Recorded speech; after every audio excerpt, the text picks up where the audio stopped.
everybody? Welcome on into the Central Committee stream with your host, Mike from PA. We are live once again. Oh, God, chat. It's happening. It's fucking happening. The power of streams, the media is aware of it. So yesterday, chat, do you remember how I got a phone call in the middle of the stream? So it was from a LA Times reporter who wanted to know about all my scandals as a streamer because of my support for Kwan, who's running for Ray Wong, I can't pronounce words, who's running for mayor of LA because I maxed out donations to her. So, you know, obviously, you guys remember, what is it, going on 3 years ago, I accidentally, you remember my misspeaking 3 years ago, and the apology we had last year.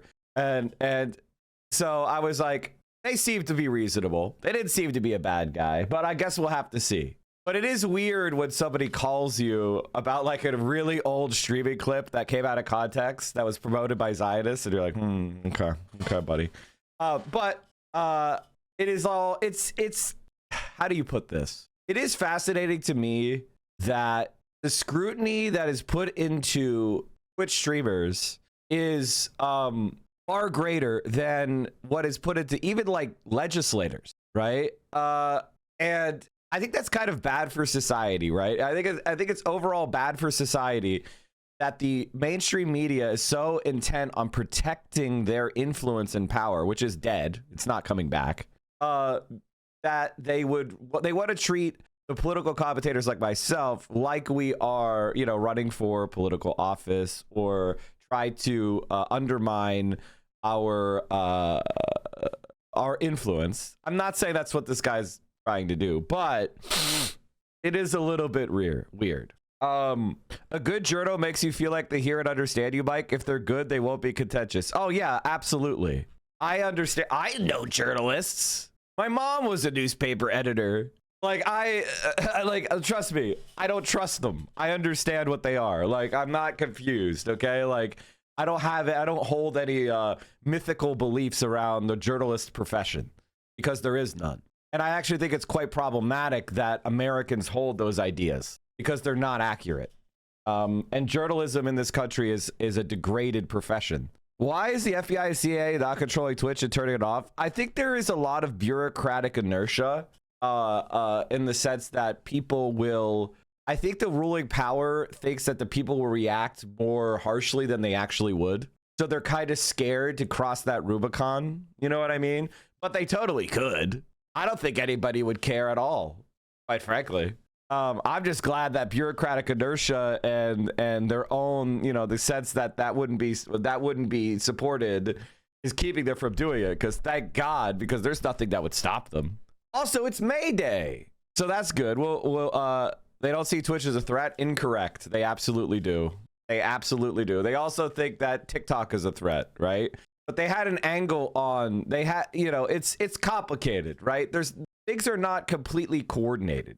The CIA and the FBI are not just a structure it's a robot. It's made up of people. It's made up of cultural expectations. It's made up of what people believe the range of acceptable exercises of power are, and where they feel like they need to be covert versus where they feel they need to be overt. And you know what I mean? So it's not as simple. One of the things that could happen in leftism is you start making intellectual shortcuts, and then you start becoming reductive, and then you start becoming stupid, right? And then before you know it, you're like, it would actually be bad for somebody with similar to my politics to win power, because you get so reductive in your understanding of the world around you, which is something you desperately need to avoid. And you need to make extra effort to ensure that you aren't doing that. So, I did my best to be as open and honest. And listen, again, I'm not against. In fact, I love supporting print media. You guys know it. I read print media all the time. I subscribe to print media. I bring on journalists. I recommend them.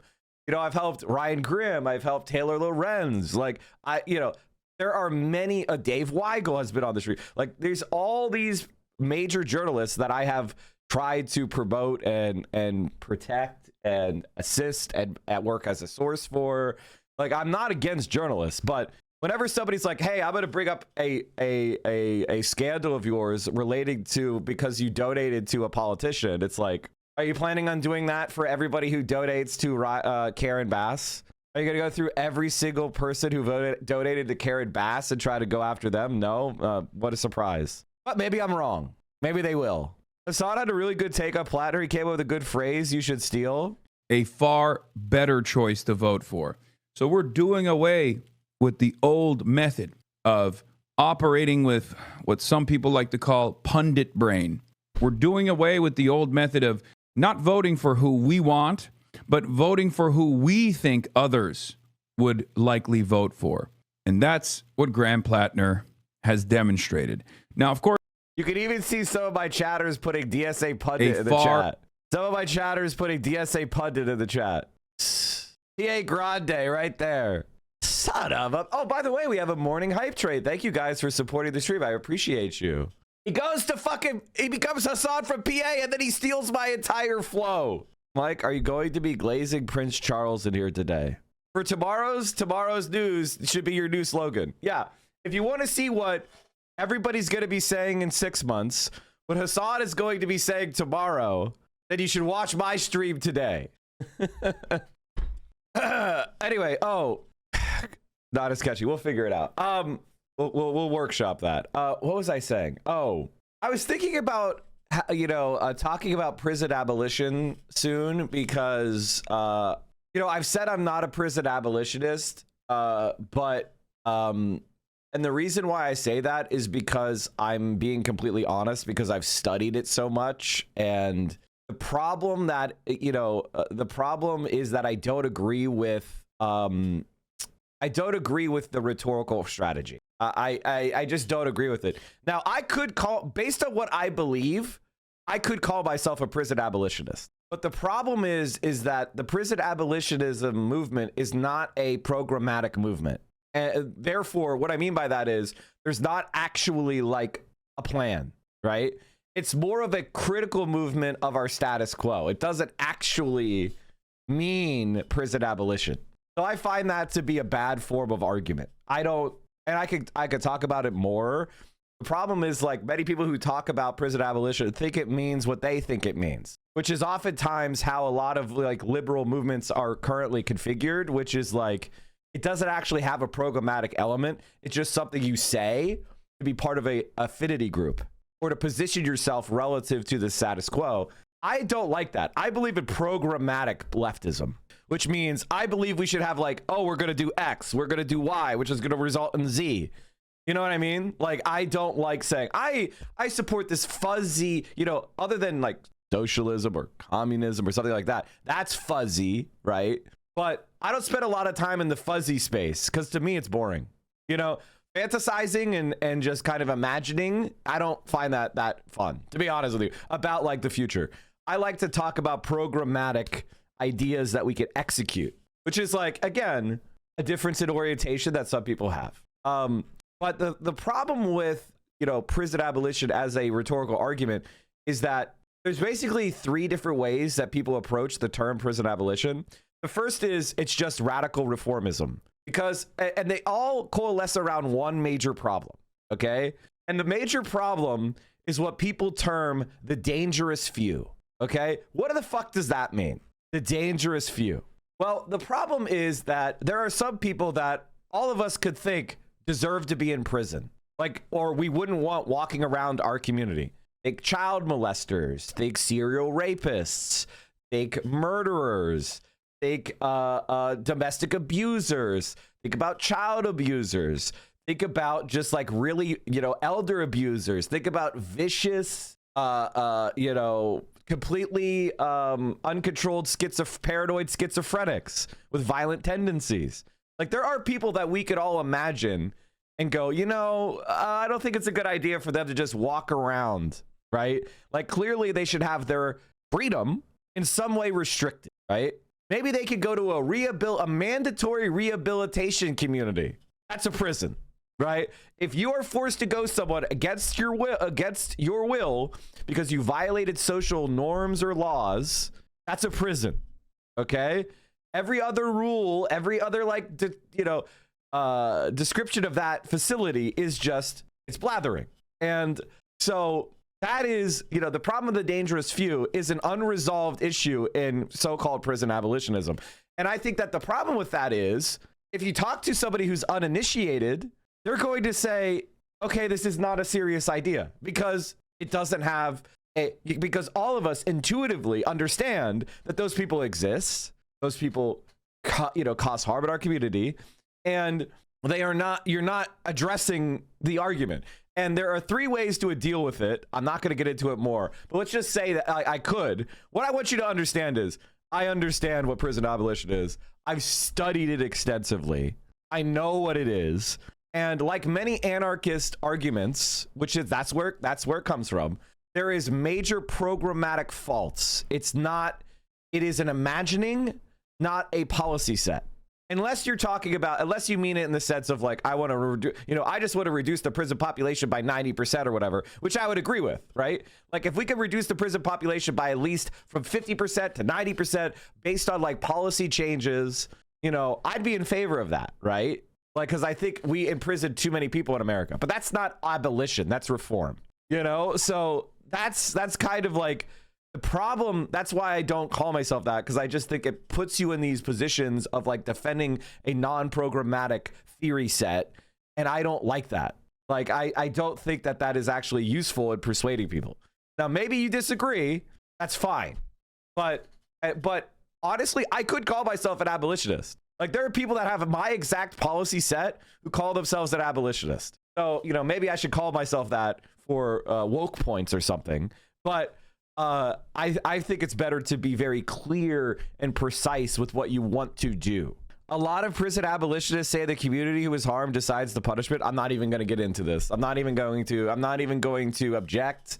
I'm not going to debate that, because if you can't in and of yourself instantly understand why that's stupid, like if you can't instantly like recognize that, like, hey, there's some problems there with that argument, that I don't know what else to say. You know what I mean? Like, I don't want to get into it. It's yeah. Mike, I'd love to hear your take on this. The U.S. is quietly bailing itself out. Oh, we definitely are. They definitely are. Americans, especially the MAGA crowd, ask, why give them a swap line? Answer is, this swap line is a bailout for the United States government and for the Wall Street banks. It is not a bailout for the Gulf states. It could be something broader than a bailout. Mike, did you see FD's suspiciously tied video expressing Graham Platner skepticism? No. I listen.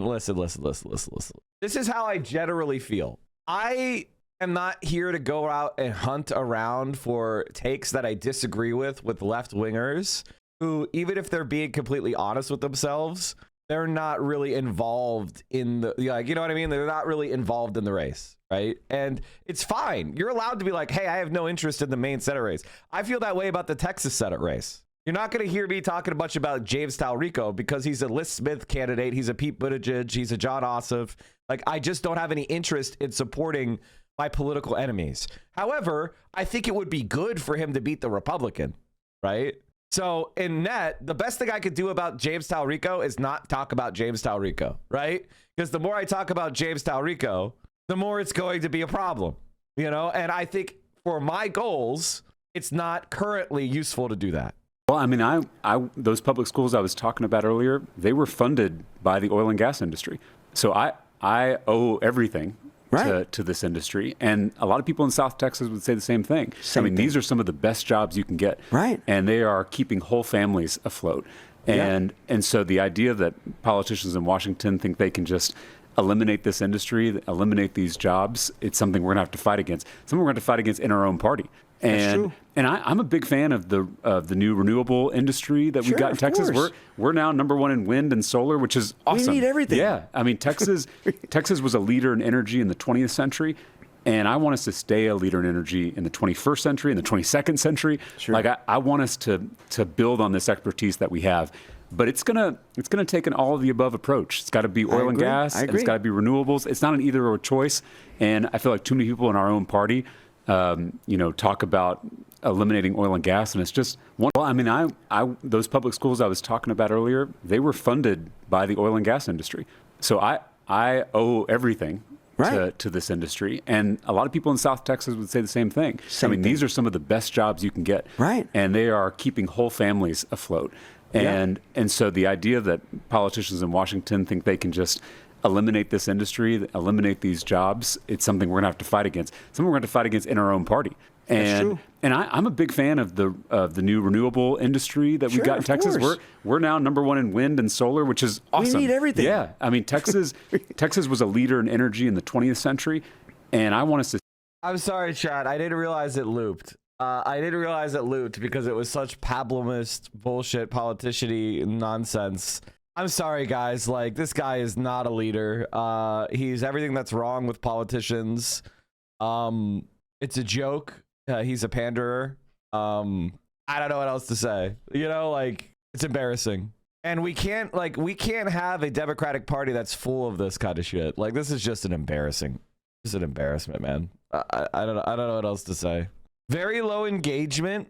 I'm seeing this clip from pre-2024 election bulwark that seems more relevant than ever with Platner and other wins. So this is one of our colleagues made this point to me yesterday, that it's kind of extraordinary that the Harris campaign is basically closing with the bulwark. Like, it's the closing messages are basically targeted for the kind of people who read like the bulwark. Very centrist, very moderate, like really good stuff in that way. And that's kind of extraordinary and gratifying, which is nice, I think, for us, but also makes me a little nervous because, like, if it doesn't work, does that mean it's on us? No, I mean, the reason that they're doing it the way that they're doing it is because the thing is that's like really fascinating about these people in general is they get their way, right? But they're also cowardly. They're also the type of people who will never take personal response. Ironically, the Republicans, plants, they never take personal responsibility for their strategies working. They never put their reputations on the line. They never say like, hey, I said to do this, therefore if it doesn't work, that's on me and I'll have to reevaluate what I think. It's always like, no, it's never actually I should perpetually be in power, accountability free. And that's the American political class in a nutshell, right? Like Karen Bass is a perfect example of the problem with the American political class. What is the accountability for Karen Bass? What do people expect Karen Bass to do? And the reality is nothing. Like, I'm in Los Angeles now, and when I drive around the city, at least 30% of commercial real estate is vacant. And when I say vacant, I don't mean like, hey, we've been closed for like 6 months, we're looking for a new tenant. I mean like it's been rotted since 1997, like completely rotted. And you see what has to amount to hundreds of billions of dollars of commercial real estate utterly fallow. And then you see a 2-bedroom house and it's $1.5 million. And you look at the streets and they're crumbling. It's Southern California. They don't get freezes. They barely get any rain. And the streets are in shit condition. How is that possible? Because they don't do maintenance. They do so little maintenance that the streets are literally crumbling. And it's like you have to not do maintenance for 20 years to have a street that gets no freeze and barely any rain to crumble. It is absolutely fucking insane. They did this mansion tax so that they could, have money to pay for housing solutions for homeless. And it was all stolen under Karen Bass. And people don't even care. People don't even care. All the money was just misappropriated. It is a Democratic Party in the nutshell, which is incompetence, it is theft, and it is lack of accountability. And I don't want you to think that this is I only hate Democrats. The Republican Party is even worse on every single one of these points, okay? We have a non-functional political class. A non-functional political class. And when we do get a functional politician like Zohran Mamdani, what did the Democratic Party do? It works overtime to ruin his reputation, to attack him, to put up as many blocks in his way as possible, because they understand that if Zohran Mamdani executes, well, then they're going to be expected to start executing. They're going to be expected to start fucking with the good old boys clubs. Data shows that that's what they should be doing. Data shows that that's what they should be doing, right? Like they're looking at their own data that is saying, hey, about half of what's available and left are these center-right voters that we've got to convince and get over the line. It just so happens it is our cohort of people, but like they're not listening to us to make that decision. They made that decision because their data shows that it's the right thing to do. So we get the credit, but not the blame. Actually, JVL, that's how that works. If that's the Kamala best. wins, That's we the get the sweet credit. spot. I like if Kamala that. wins, we get the credit. Other people get the blame if we lose. Mike, I mean, if we win, we get the credit. If we lose, other people get the blame. That's the ideal Democratic politician. Which, if you are somebody like that, you are a parasite and you're a grifter. Did you see Kyle say we need good people signing up for ICE? Don't even bring me. Like, guys, I'm trying to be on my nice arc, man. I'm trying not to. Like, I just put out a video on Mr. Beat, and I was like, God, I was way harsh in this. This is me trying to be nice. And I was like, fuck, I don't know how to be nice. I don't know how to say.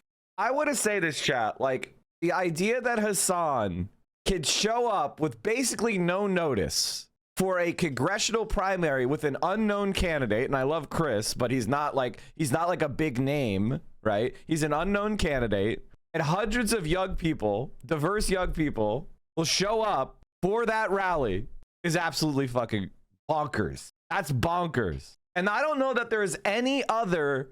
I don't think there's any other influencer that I know in politics that could do the same without an organization trying to pump up their numbers for them. Like, this is batshit crazy. Hasan has got so much motion. Did you see Kat and Mockler on CNN? No, I didn't. It works. I've never used one of these before, so bear with me, everybody. Thank you so much for coming out, and thank you, Chris Rapp, for introducing me to some amazing people here in Philadelphia today, even though it's raining a little bit. Raining a little bit. I don't see any rain, you Californian.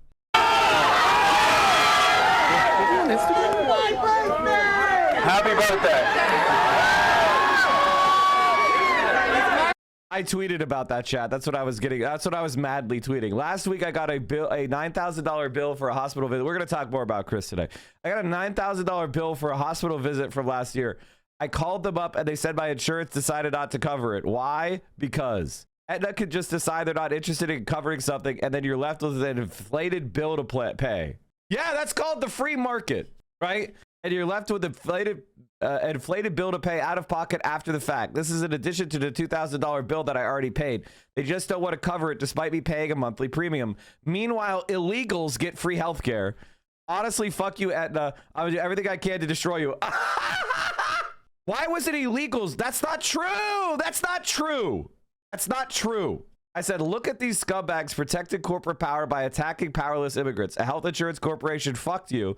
And instead of questioning your own beliefs over the unregulated market, you lash out at people with no power. Loser. And I mean, that's just the right in a nutshell. They are fucking idiots. Platner has demonstrated. Now, of course. All right, chat. Let's watch this. Let's watch this. Hasan from PA? Question mark. And then what else did I want to talk about? Oh yeah. What the fuck? Stealing my whole flow. I mean, at this point, chat, is there any of my things that he hasn't yoinked? I got nothing left. He's milking me dry. Hair? He could never. He could. Have you guys seen Hasan with long hair? Have you seen Hasan with long hair? No Francesca Hong yet. True. This is a war of aggression. What is international? He looks like if Lord Farquaad had a small head. He looks like a cult leader with the long hair. I'm just kidding. He doesn't look like Lord Farquaad. Lord Farquaad is a short king, like me. Feels bad, man. All right, let's keep going. Law. Who's enforcing international law? Who is the aggressor? Us. We are the aggressor. Okay. Can you name a single political concession we've gotten from them? Anything at all? Are you talking to any political concession? Because you can't name one. So here's what we're doing. No political concessions. When you get up past your bedtime, you get hyper. Here's the deal. We are. You call piracy and if words don't have any meaning, but like we have sanctions against these vessels and name one political concession. Name one political concession. By the way, his finger wasn't in his face. It was perfectly. That's the thing. It wasn't in his face.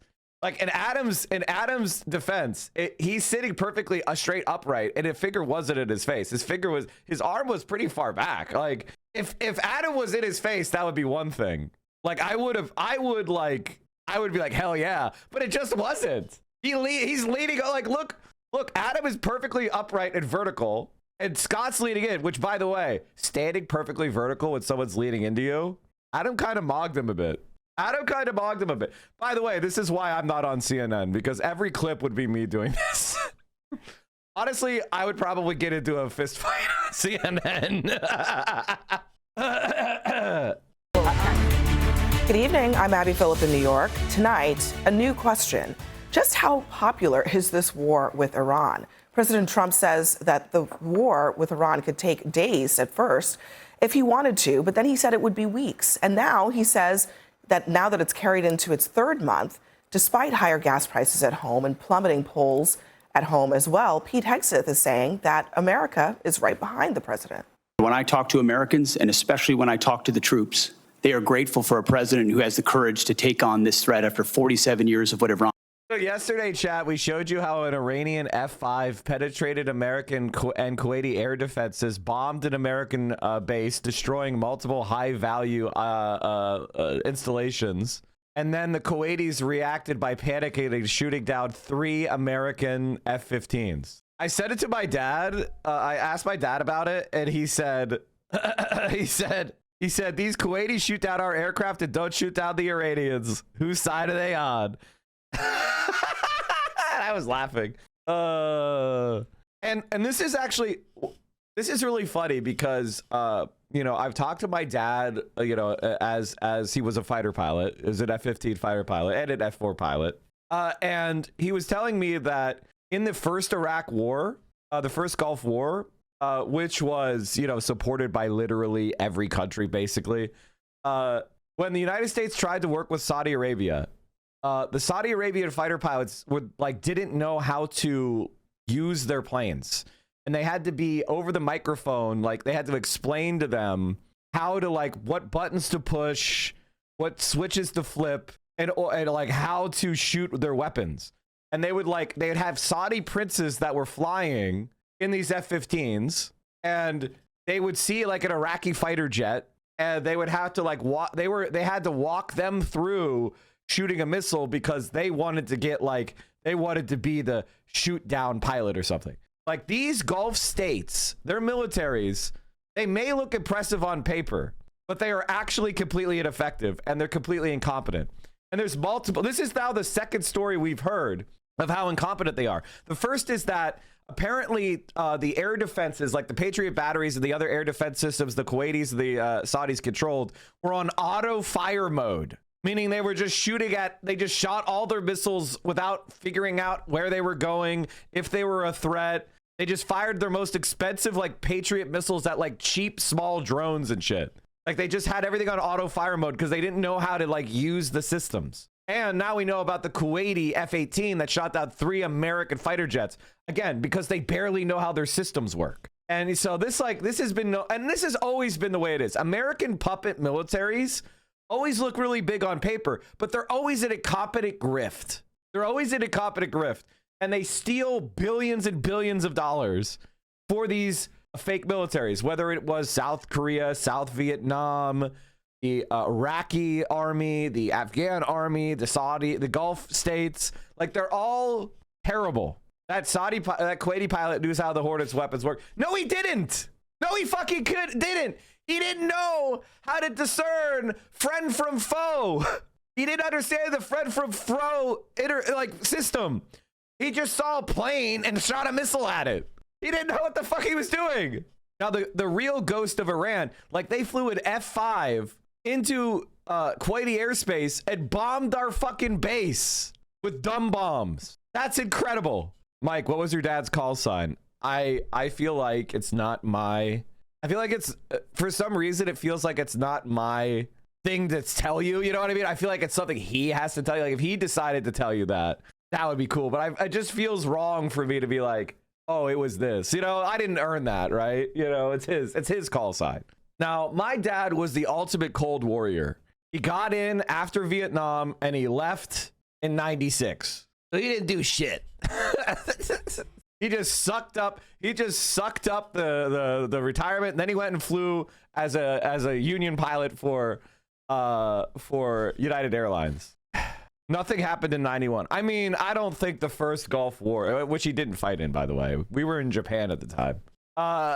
So I don't really think that the first Gulf War is some like of all the wars America's fought in, I think the first Gulf War is pretty much the one where you're like, eh. I mean, I guess the highway of death was pretty bad. That was pretty extreme, destroying a completely defenseless enemy. But at the same time, it's like that was an army that invaded another country. Like, if they're not surrendering, then they're not, it is what it is. I was close to landing a job with the United Airlines Union. Well, there is no United Airlines Union. There is ALPA, which is the Airline Pilots Association. I worked at IT for 13 plus years. Usually there's only 1 or 2 lefties in the entire department. My new job, where I'm the oldest person, is all lefties. I was watching the stream while doing inventory work with my headphones, and on one solid stream it said, "Is that Mike from PA?" Shocked is an understatement, as this is the middle of nowhere, Illinois. Now even my chatters think I'm irrelevant. What the fuck? Yo, even my chatters are saying, they're like mystified that people know who I am. Like, what the fuck? No, I'm kidding. Thank you. Yeah, of course. People know who I am. Would have been more relevant as Mike from Taiwan. So true. Did you cover the Platner victory meltdown yet? No, we're having fun. People wanted me to watch Mockler and Kat Abu-Ghazaleh were apparently trolling the fuck out of conservatives, and it seems like it's actually kind of fun. Has done targeting and killing Americans. What I'm concerned about is we are not safer, and I would just like to know why you have not sought the support of the American people, and 3 out of 5 Americans are against this war today. I believe we do have the support of the American people, and we have briefed regularly what this mission looks like and why it's critically important that we undertake it. You don't care whether when the American people support this war. The American people are quite smart. They understand and see through spin. They know that a regime that says death to America, that seeks nuclear weapons and the ability to deliver. Did they lie about the range of their missiles? Yeah, Pete Hex. So 61% of Americans say the Iran war is a mistake. For the new WAPO ABC poll. In Iraq, it took more than 3 years to reach that high. In Vietnam, it took 6 years. Somebody says only 61%. I want you guys to understand that this 61% is unevenly distributed, right? Like if you were to go to Pennsylvania, it's probably more like 70-some%, right? But if you go to someplace like, I don't know, Louisiana or Arkansas, it's more like 40%. Or 45%. So like if you go to somewhere like California, it's probably like 80%. So if you're not in, and one of the things that I would say is like, I think a lot of leftists would rather be in spaces like the Deep South because it allows them to have more of a Manichean view on the world, right? Like if you're from Georgia, it's very easy for you to just look at a white guy and go, yeah, that guy's probably kind of a fascist, right? It's very Manichean. You can kind of like distance yourself and go like, yeah, that white guy, he's probably a right. More often than not, the vast majority of the time, he's going to be a fascist. Whereas if you're in other places in the country, you can look at some guy, he's a blue collar white man, 60 years old. But if he's from Vermont, he's probably a Bernie supporter. And I think for a certain type of online leftists, they'd almost prefer being with Southern racists than entertaining a more complicated worldview. Manichean, yeah, Manichean, whatever you want to say. Manichean. It's an ancient religion. Before the war, I made a list of 38 polls showing Americans didn't want the war. Here are 38 polls showing Americans do not want war with Iran. 7 to 10 say U.S. should not take military action over deadly Iran protest crackdown. 69% of Americans prefer a negotiated agreement over military strikes. A majority of Americans disapprove. Americans largely disapprove. 45% against potential U.S. strikes in Iran. Majority of Americans would oppose the U.S. I mean, thank you, Jules. This is why you got the VIP. Jules is making his own post now. And to use these numbers Substack. We love to see it.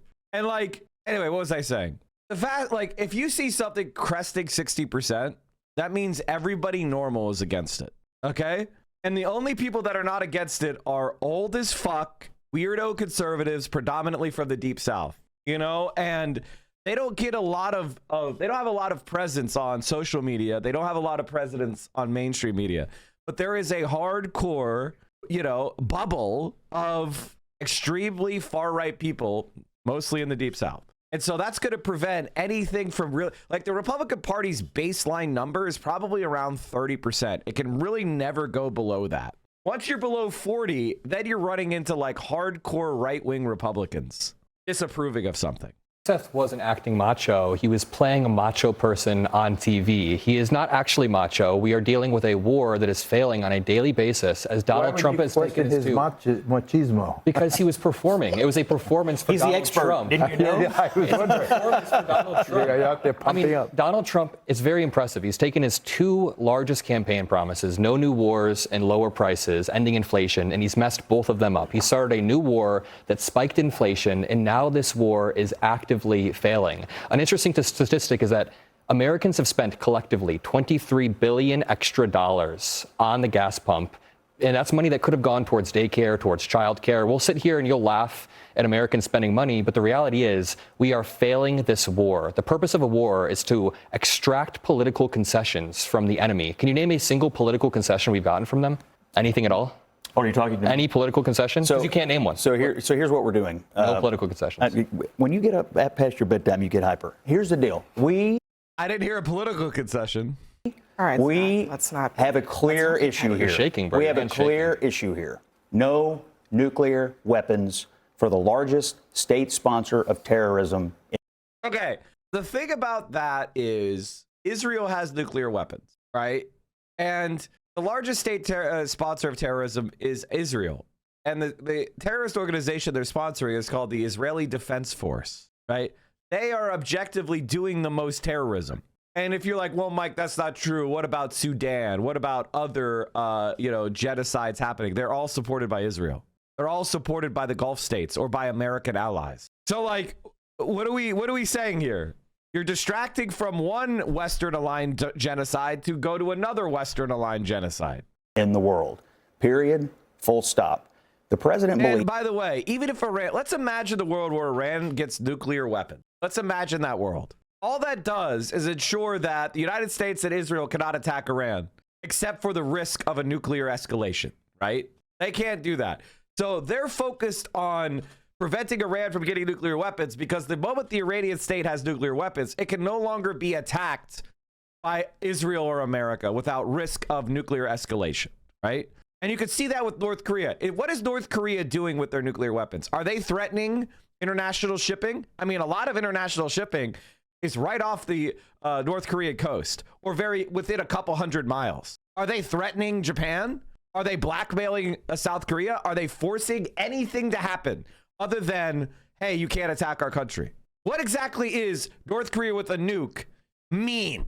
Has it forced the United States to lift sanctions on North Korea? No. Has it forced the world to respect North Korea as an equal member of the United Nations and treat them as a member of the world market and give it... No. They are shut out of most of the international system. The only thing that North Korea having a nuclear weapon has resulted in has been the United States has not been able to attack North Korea. That's fundamentally the only thing that has accomplished. That has actually prevented war. So the United States has now created a situation with our attacks on Libya, our attacks on Iraq, our attacks on Iran, where we show, and many other countries, we show, hey, and what happened with Ukraine is another example of, if you don't have nukes, the major powers of the world may attack you, and the world will do nothing. So if you have the ability to get a nuclear weapon, especially if you are a country that is in conflict with the United States, it seems to be prudent. We have now created a world where nuclear proliferation is the rational choice. That is the world of Scott Jennings. That is the world of Hillary Clinton. That is the world of our establishment foreign policy from both parties, which is, if you are in conflict with the United States, get a nuke immediately. Trump and multiple people in his administration have flat out said they want to avoid a DPRK situation because the window of opportunity to take action against them has passed. Can you send me a link of a quote like that? Here's Foreign Affairs magazine. In the past, Washington has been able to work with Beijing and Moscow, albeit to a limited extent, to restrain Pyongyang and prevent a military confrontation. But today, the North Korea challenge is both more formidable and more durable. How North Korea won And it's not that complicated. They won because they got nukes. Pyongyang. I'm sorry for mispronouncing that. Jesus Christ. My reading today, my brain is melted. I've been really busy lately, chat. A lot of shit going on. I am let's just say I'm in a sleep deficit this week. Holy shit. And it's not that strange. They got nuclear weapons and then they built up their alliance with China and primarily Russia. That's it. It's not that complicated. They got nukes, secured their security. They secured their security. And then they waited for a rupture between the West and one of the other major world powers, which happened with Russia's invasion of Ukraine. And then they engaged in constructive negotiations with Russia. And Russia began trading with them primarily for munitions, which opened the door to other further cooperation, which has now given North Korea a major trading partner that is loosening restrictions. It's not that complicated. So like, and North Korea was beating Democrats and Republicans. It's not, and either party was right. And that's why Donald Trump, say what you will about Donald Trump, he was right about the idea that we should negotiate with North Korea. I personally believe we should stop this whole rigmarole of attacking countries like North Korea and Cuba. Let them be. Let them trade. I think that China's cooperation with the rest of the world has made China a better country for Chinese people. It's made it a more open country. Intercourse with the rest of the world has been good for the Chinese people. If we actually care about the North Korean people or the Cuban people, we should allow them the same opportunity that we gave China. And he may be right. I spoke to a retired Rear Admiral today, Mark Montgomery, who's at the Foundation for Defense of Democracies. They think the blockade is actually more effective than the military campaign. And a little patience on the blockade here. Blockade is a military campaign. Blockade is a military campaign. You are using military force against civilian vessels. That is a military campaign. Where we cripple the Iranian economy, where we kill their currency, which is happening as we speak, where we put pressure on China because they need to get their oil flowing again. A little bit of patience right here, not bombs, but patience on a naval blockade could get the outcome you want, which is no nuclear weapons for the largest state sponsor of terror. You've been saying this for 8 weeks, and we are now past the 4 to 6 week deadline. Where is the enriched uranium right now? It's under rubble. Where is it right now? In the United States or Iran? Iran still has the enriched uranium. They still have the scientists scattered across their country, and they have all of the blueprints in the cloud. You can sit there and act confused, but you can't name a single political concession that we've gotten from Iran. It's not over yet. Okay, but also on that fact, why are we talking about the strategy of this? This isn't a legal war. This is terrorism. We are turning our military into pirates. We are seizing civilian vessels. Additionally, sanctioned Iranian vessels that have gone through a DOG process. DOG, guys, when the United States of America says that we could seize your vessels, it suddenly doesn't become piracy. It's piracy because there's the international rule, international waters. The United States has not declared war on this country and has not complied with the UN Charter, which we are a signatory to. We have not gotten a Security Council resolution. So this war is not authorized by U.S. law. It's not authorized by international law. It violates our own obligations for the free navigation of the seas. It doesn't matter if some DOG or DOJ process in America declared Iranian ships to be sanctioned. If Iran wants to trade with China, that's their right. We are. You can call piracy in if words don't have any meaning, but like we have sanctions. Okay, sorry. It's a privateer. It's a privateering. We're putting our military into privateering. They're not technically pirates because they have a flag that they are working for. So they're privateering Iranian ships, which then Iran could do the same. Against these vessels, and the EU has sanctions against these vessels. In some cases, the UN has sanctions. But one of the most egregious aspects of this is the white Christian nationalist twist that Pete Hegseth has added onto this, saying that this conflict that we started, that we have sacrificed our own service members for, is ordained by God. Is bombing a school full of schoolgirls ordained by God? Is our prices going up and us not being able to afford an ambulance, we call an Uber instead? Is that ordained by God? In 1983, I was in Beirut when the Marine Corps barracks was blown up by a suicide bomber sponsored. We were occupied. We occupied. What were we doing in Beirut? We were in Beirut. It's not our country. We don't have a right to be in Beirut. So when our military forces were attacked, they were an occupying force. That's not even terrorism. That's just insurgency. That's just an attack. That's a guerrilla war attack. Like, what do you mean? That's not even like, yes, it's bad that Marines were killed. And you know what? Ronald Reagan did the right thing. He cut and run. He said, you know what? Why the fuck are our troops over there? And he cut and fucking run. And that was the best thing he did in his entire 2 terms in office. He said, what the fuck are we doing, meddling in the Middle East? Get out of here. And he pulled them out. By the Iranians. It's not 1983, 230 though. Marines died. That's awful. That's terrible. But that is... It's not an attack. First of all, the idea was done by the Iranians is not true. It was done by the Lebanese resistance. It was done by the Lebanese resistance. It wasn't done by the Iranians 43 fucking years ago. And when Ronald Reagan cut and run before I was fucking born, that was a good thing. You know who also attacked American troops? Israel, and when they sunk the USS Liberty. When are we getting some clarity on that? They also took out a couple of dozen at the U.S. Embassy. Geraldo, we murdered an Beirut. entire school of children. You can't make 2 of them. You can't make them, suddenly a victim. Okay, the real question is what? We attacked them. We couped their government and put in a dictator. We couped their democratically elected government and put in a dictator. We're not the victim of Iran. We have been attacking them, and we have been interfering with their country. No Iranian ever overthrew the president and installed a fucking king. And that's the thing about this somebody said in the chat, cry bully imperialism. Why the fuck were U.S. Marines in Lebanon? The answer is they were trying to intervene on behalf of Israel so Israel could fucking seize Lebanese territory. So there we are, 43 years ago, fucking intervening in the Middle East for Israel again. And why were we doing that? Because they bribe our politicians. Have we gotten? I actually think the school children are victims. I think the civilians that are dead are victims. Yeah, I do. But hold on, I do think Marines are not victims. They're military members. They're army. They are military occupiers. And occupiers are a legitimate legal target. Now, you could say, hey, I get mad when American troops are killed. And that is a completely legitimate position to hold. As an American, you don't want American soldiers to be killed, right? That's a position that you could hold. Nobody disagrees with that. But if your goal is to not get American service members killed, don't put them in other countries. Keep them at barracks in San Diego. Don't put them invading other countries that we have no business invading and then be like, I can't believe the soldiers we sent to invade this country got killed. And then act like that means that they have to be our enemy forever. Again, plenty of Americans died in Vietnam. Tens of thousands of Americans died in Vietnam.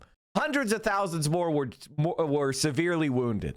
But are we bombing Vietnam right now? No, because we recognize, hey, we sent millions of American service members to invade your country and you fought back and you ultimately won your independence and your freedom.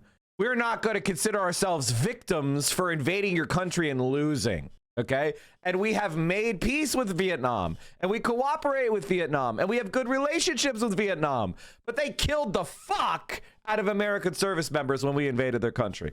But we have the wisdom to go, you know what? We were invading their country. We were bombing their cities.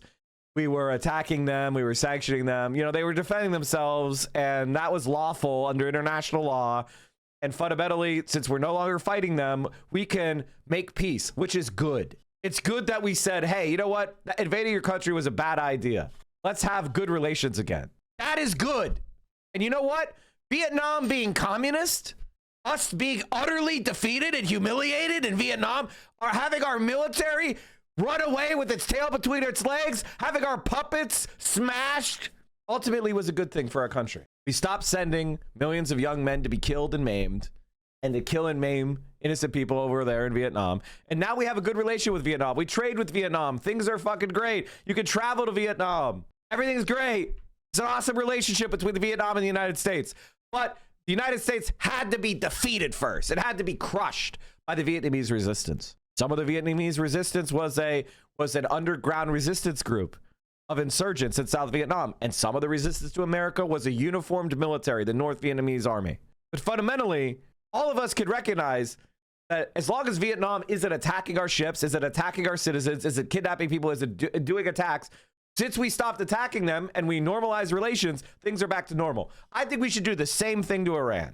I think we should have a peace treaty. We should say, hey, we don't agree with your form of government, but fundamentally that's your right. It's your own domestic affairs. We will have a reasonable relationship with you like we do with Saudi Arabia or Kuwait or the UAE or Egypt or Pakistan. Somehow we can figure out a way to deal with people whose governments we, quote, don't agree with. Wink, wink, wink, wink. Right? The forms of government are not democracies. Wink, wink, wink, wink. We're okay with those countries. I propose we do the same thing with Iran. A peace treaty. To be clear, I mean, obviously, Marines being killed is terrible. School children being killed is terrible. But there's a big difference between Iran willfully bombing, U.S. military targets and the United States bombing a school and then not acknowledging it, which is its own separate problem. But the school children are civilians. They're civilians point blank. They should never be targeted. We are, according to some people, already at the 60-day mark of this war. And technically, they're supposed to come to Congress on it. Pete Hegseth was questioned about this today. Listen to this. The War Powers Resolution specifies that a war initiated by a president without congressional approval must be concluded within 60 days. Ultimately, I would defer to the White House and White House counsel on that. However, we are in a ceasefire right now, which our understanding means the 60-day clock pauses or stops in a ceasefire. You're not in. Yeah. It's our understanding, just so you know. Okay, well, I do not believe the statute would support that.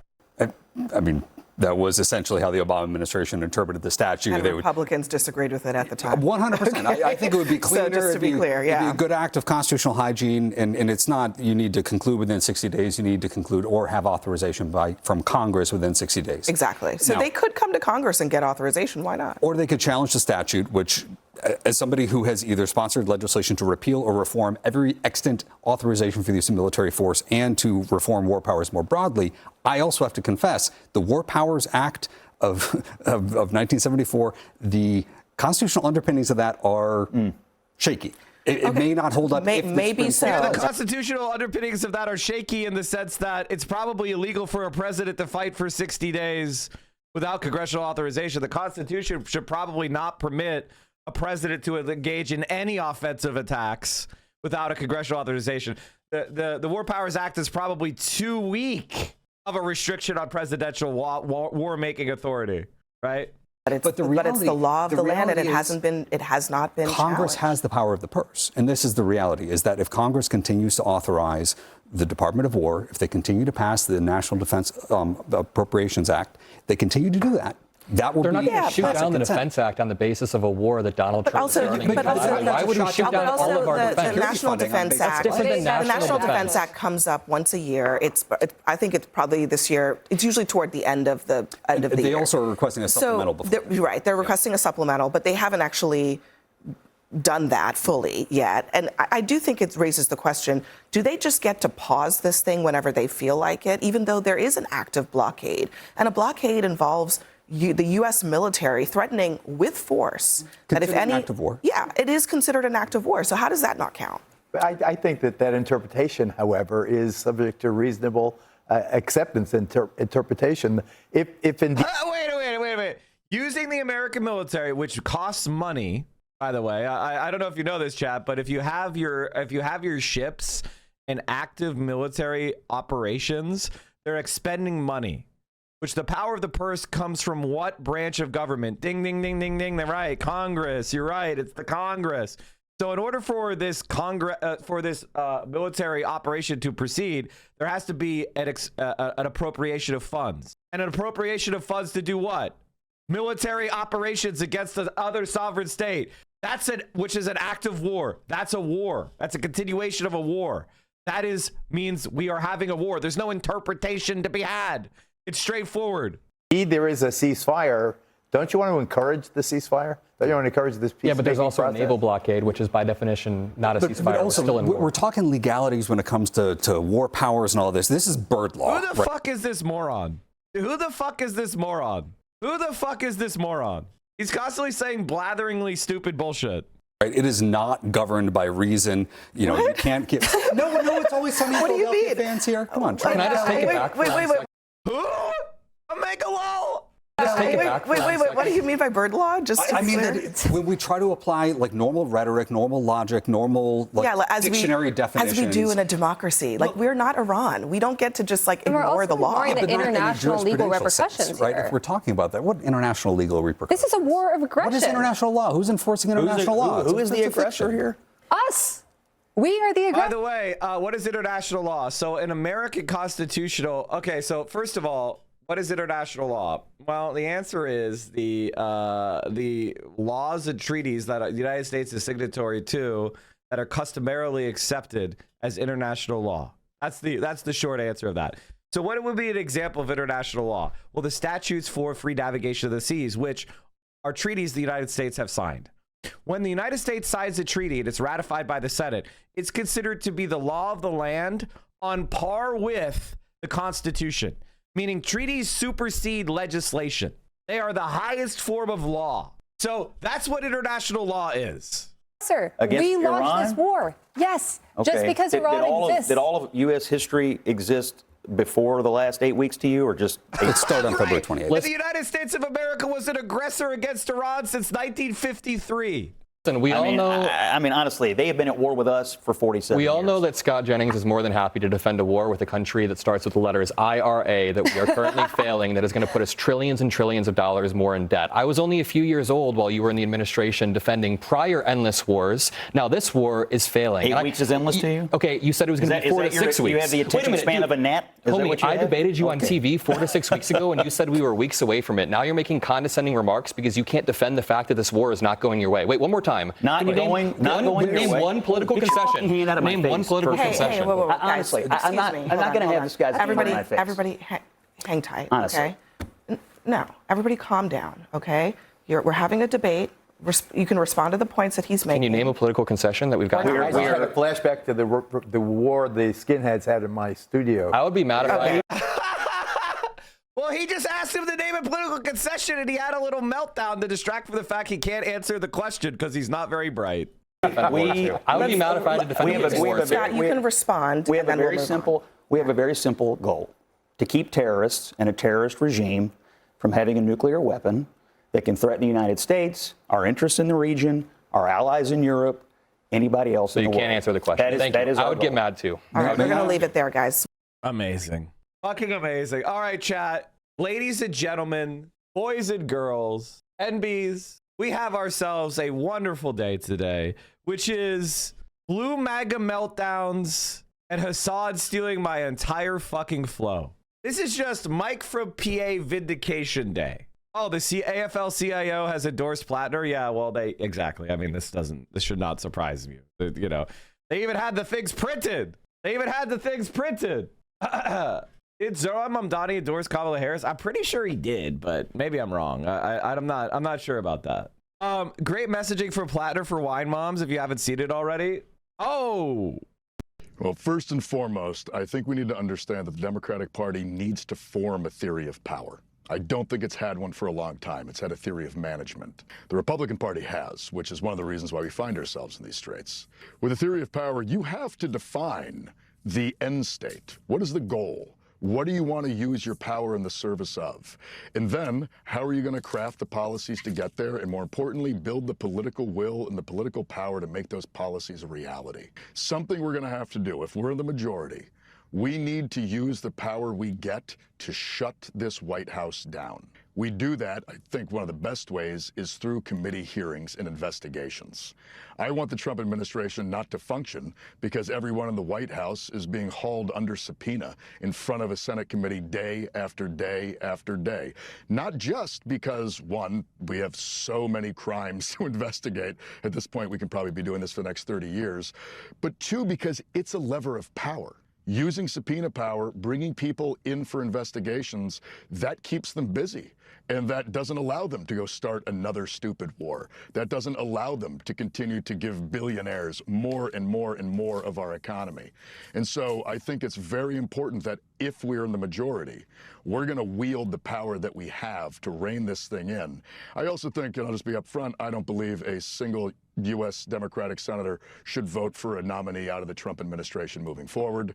I think we need to use all of the power we have around funding and the power of the purse Congress to stop paying for these kinds of stupid wars, stop paying for agencies like ICE, stop paying for the things that the Trump administration is doing that are materially hurting our democracy and hurting working people.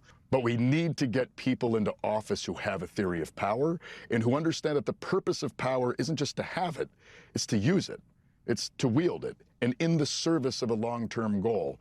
And I mean, honestly, that's not what we've been seeing for quite some time. I think one of the things that I really like about Graham Platner is that it's very clear that he, like, many times people have been like, oh, why do you like Graham Platner? The answer is because he was somebody who followed my friend Michael Brooks.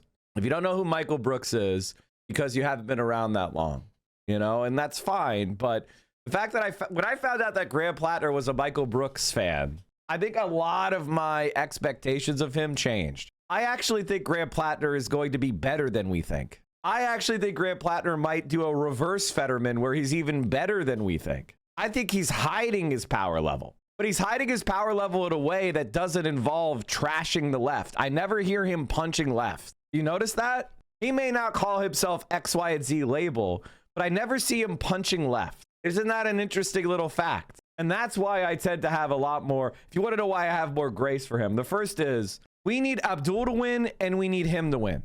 Because if Abdul wins and he wins, it proves something definitively, that being pro-Palestine is not only not harmful, it's actively good for your career. And going into 2028, Zionism in the Democratic Party will be the dead letter.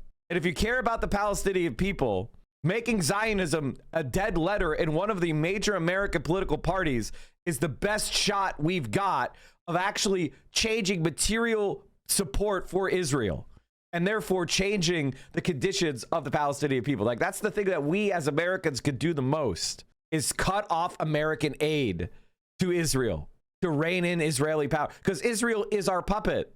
Israel relies on the United States. And I think one of the things that's really disgusting is when people try to cope and be like, oh, yeah, even if America stopped supporting Israel, Israel would still be doing X, Y, and Z thing. And the answer is that's delusional. It's delusional. Have you seen the new UMich voter? Yeah, UMich voter is not even a Michigan voter. He's from he lives in New Jersey. Says political reports that neither Haley nor Abdul will join Mallory McMorrow in opposing Schumer for leader, which is so funny because he was the first person to do that. And Schumer said he liked her. Al Saeed said that Chris Van Hollen of Maryland should be the next Democratic leader as he bashed Schumer over his stance of providing aid to Israel. The thing about Liz Smith is she's not a Democrat. She's a Republican. Ladies and gentlemen, Sandy Hook InfoWars has been destroyed.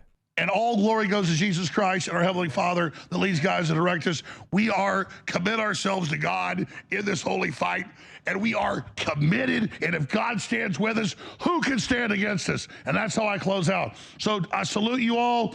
What a crew. The hell we've been through has only made us stronger. Let me ask you, would you have any other way? No. Are you not stronger now in this fight?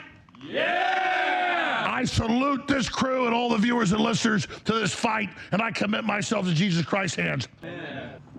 God bless the InfoWar! Woo! You are the InfoWar. It lives forever. We're going to play Frank Sinatra Blue Eyes and come back with the great Tom Renz and then Jade Eyre to close this out. God bless you all. That's it. The next phase starts. The real war begins now. And all glory.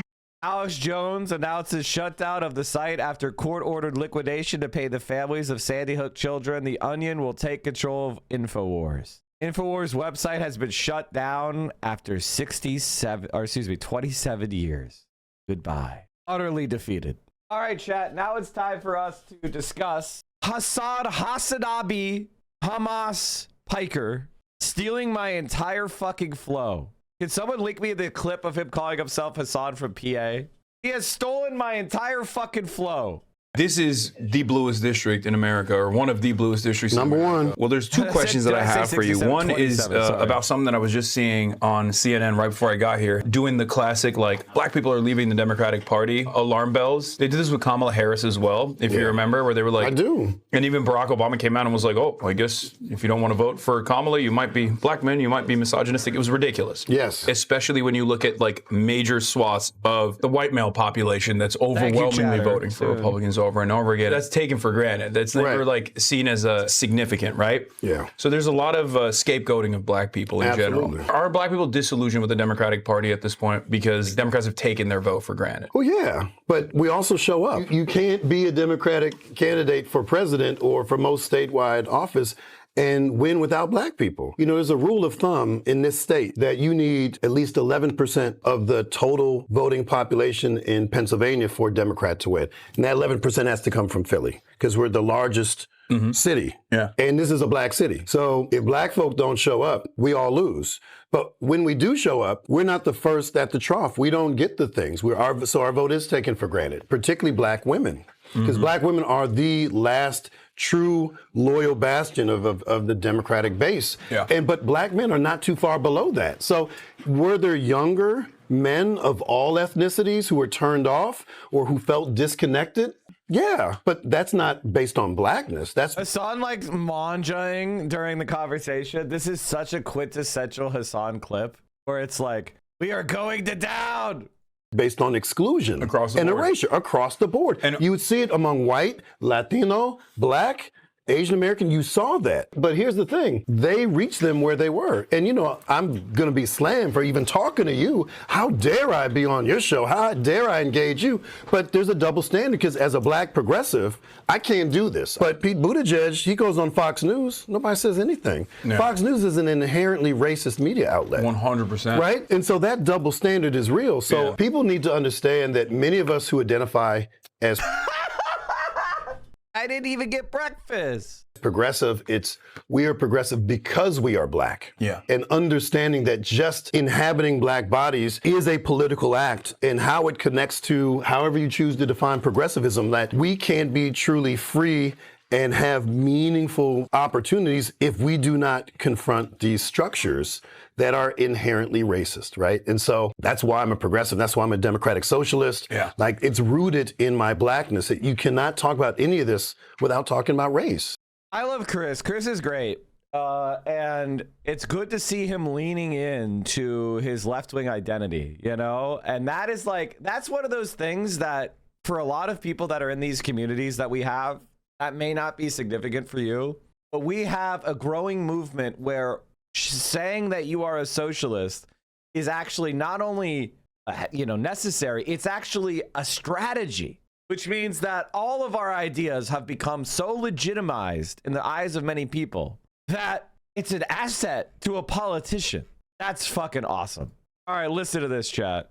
They call me Hasan from Pennsylvania now. That's right. I've taken over the throne. I've taken over the mantle.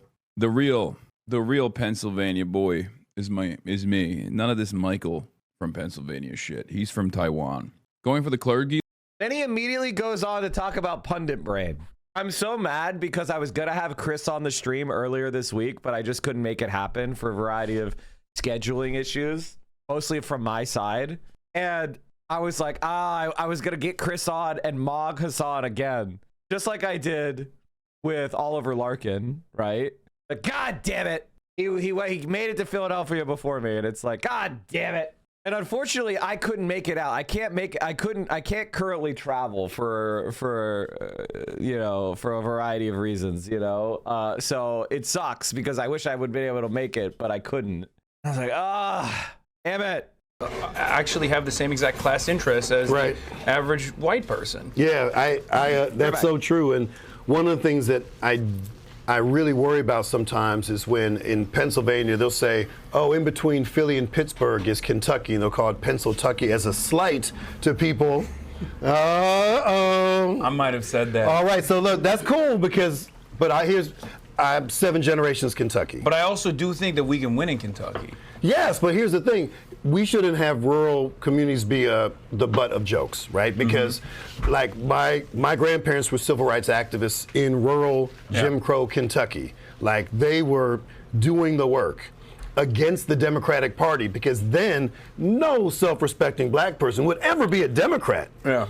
In the 1920s? Yeah. Like, that's like being a chicken voting for Colonel Sanders. That didn't make any sense, right? They were proud Republicans. But they did amazing work in rural communities. And our rural siblings, we have a lot in common. And so if we want them to respect the issues and priorities of urban communities, we got to show that same respect. So I don't want to bash that. And let's also remember, the majority of black people are in the South.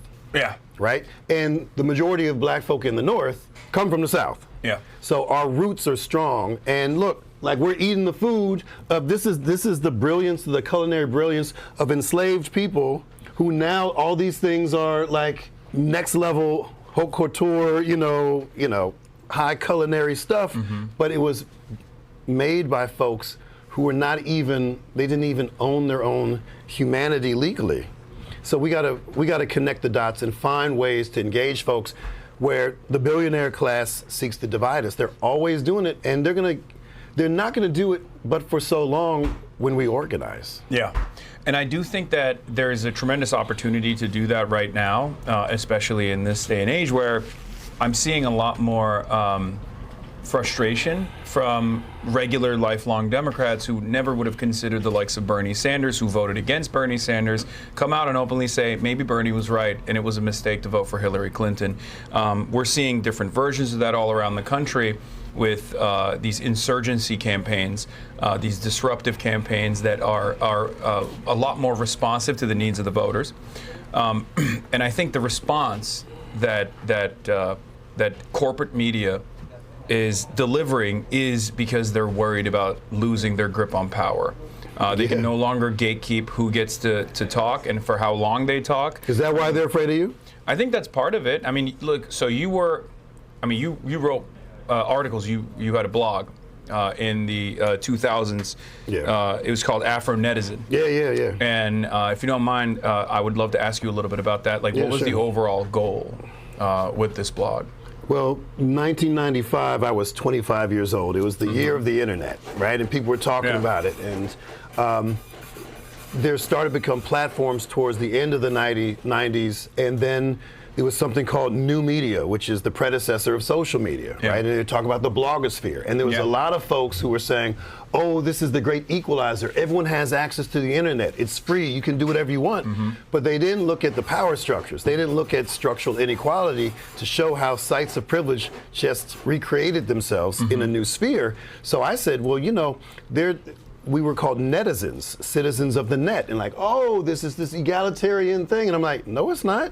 Because all the most important voices that were being lifted up by corporate media were the same most privileged people, and they didn't represent the diversity of our nation. And so I created Afro Netizen. I said, yeah, there's black people on the internet too, and we have ideas and opinions. So I talked about politics and culture and society, and then I saw that the Democratic Party was going to, it was in the New York Times, they were going to allow some top bloggers, all of whom were white guys who went to fancy schools, and go with the press corps to the 2004 Democratic National Convention. And I knew someone who worked in the DNC, and I saw the article and I called him. I said, hey man, you need to make sure you get some black and brown folk in there, because if you have a all white crew, like that's, and he's like, well, why don't you do it? I'm like, whoa, I'm not on that level. And I convinced myself to do it. I maxed out my credit card and did the thing, and I interviewed folks. I interviewed, I interviewed Obama after his big speech that put him on the map. I went to the RNC, the Republican convention. That was nuts. And then after that, I kind of got on the speaking circuit talking about new media and representation. And so I just did my thing. There was no business model back then to sustain it, but I was really proud of expanding the opportunity and range of voices. And that was important to me because my great-great-grandfather founded the Baltimore Afro-American newspaper in the 1890s, which was a national publication. Mike's going to hell for making fun of rural folk. Eternal torment. Mike is going to hell for making fun of rural folk. I don't think I've made fun of rural folk. I think the thing about America is that a lot more people call themselves rural than are actually rural, right? Like we have this extended bladder of exurbia, which is not rural, right? Like it just because you decide to commute, an extra 45 minutes to your city job doesn't make you rural, right? You are just an suburb of a suburb. You're an even further out suburb you know, so you can LARP around and have cheaper land, right? And buy a pickup truck. That's not the same thing as being a rural person.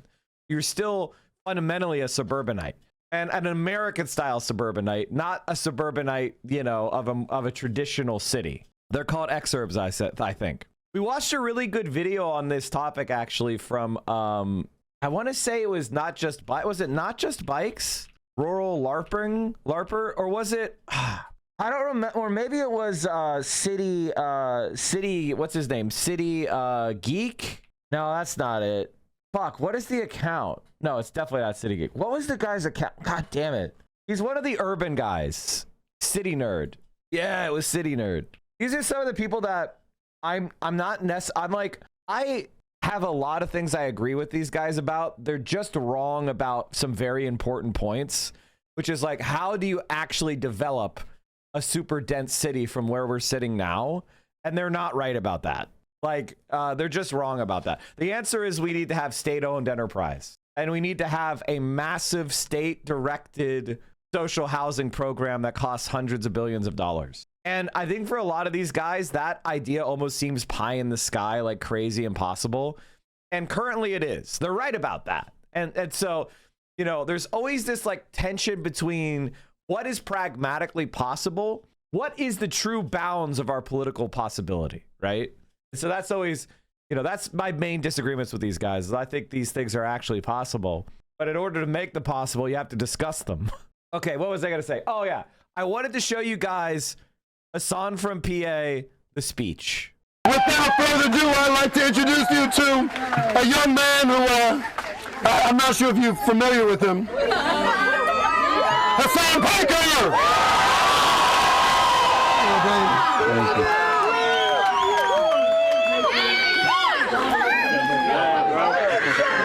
I don't know how this thing works. I've never used one of these before, so bear with me, everybody. Thank you so much for coming out, and thank you, Chris Rabb, for introducing me to some amazing people here in Philadelphia today, even though it's raining a little bit.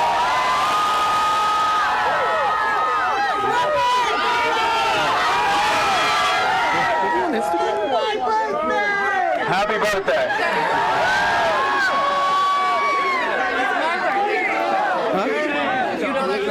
I can't believe they keep making me follow incredible orators like Summer Lee first and now Chris. I don't know how I'm going to keep up with that energy and momentum, but thank you so much for having me here today. It's a real honor to get to meet all of you. I know I always say touch grass, and this is probably one of the best uses of touching grass that you possibly could do. I don't know why, but I really don't like the phrase touching grass. I know that I've used it from time to time, but god damn, it's such a terrible fucking term. I hate it. I hate it. This is the best form of touching grass you could do. Door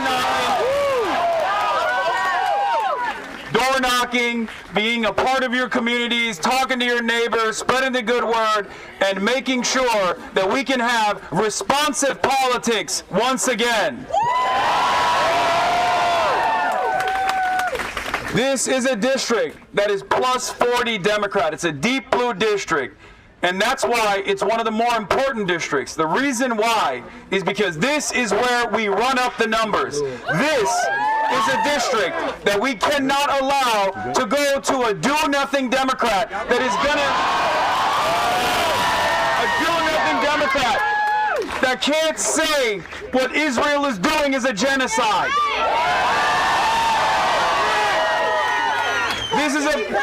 This is not just a battle that we are fighting against the Republicans, the fascists, the reactionaries, but we are also fighting for more responsive politics to make sure all of your voices are heard and all of your needs are met.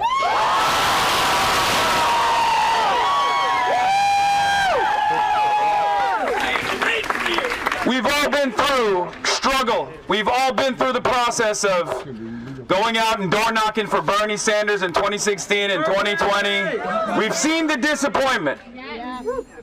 But right now, as someone who's been all around the country, let me tell you, I see a lot of people that I normally never would have thought that say Bernie was right and that we need left populist politics in this country.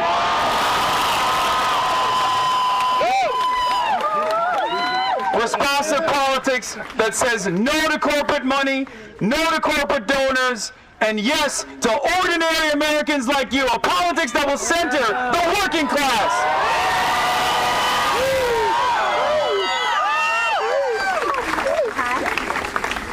And that's why it's my great honor to announce to you that Chris Robb got the national DSA endorsement today.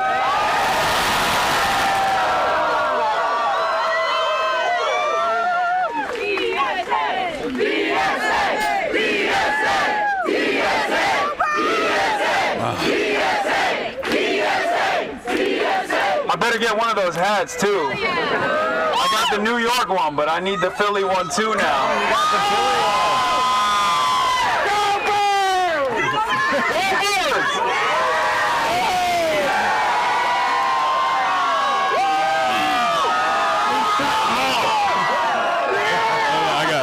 I got it.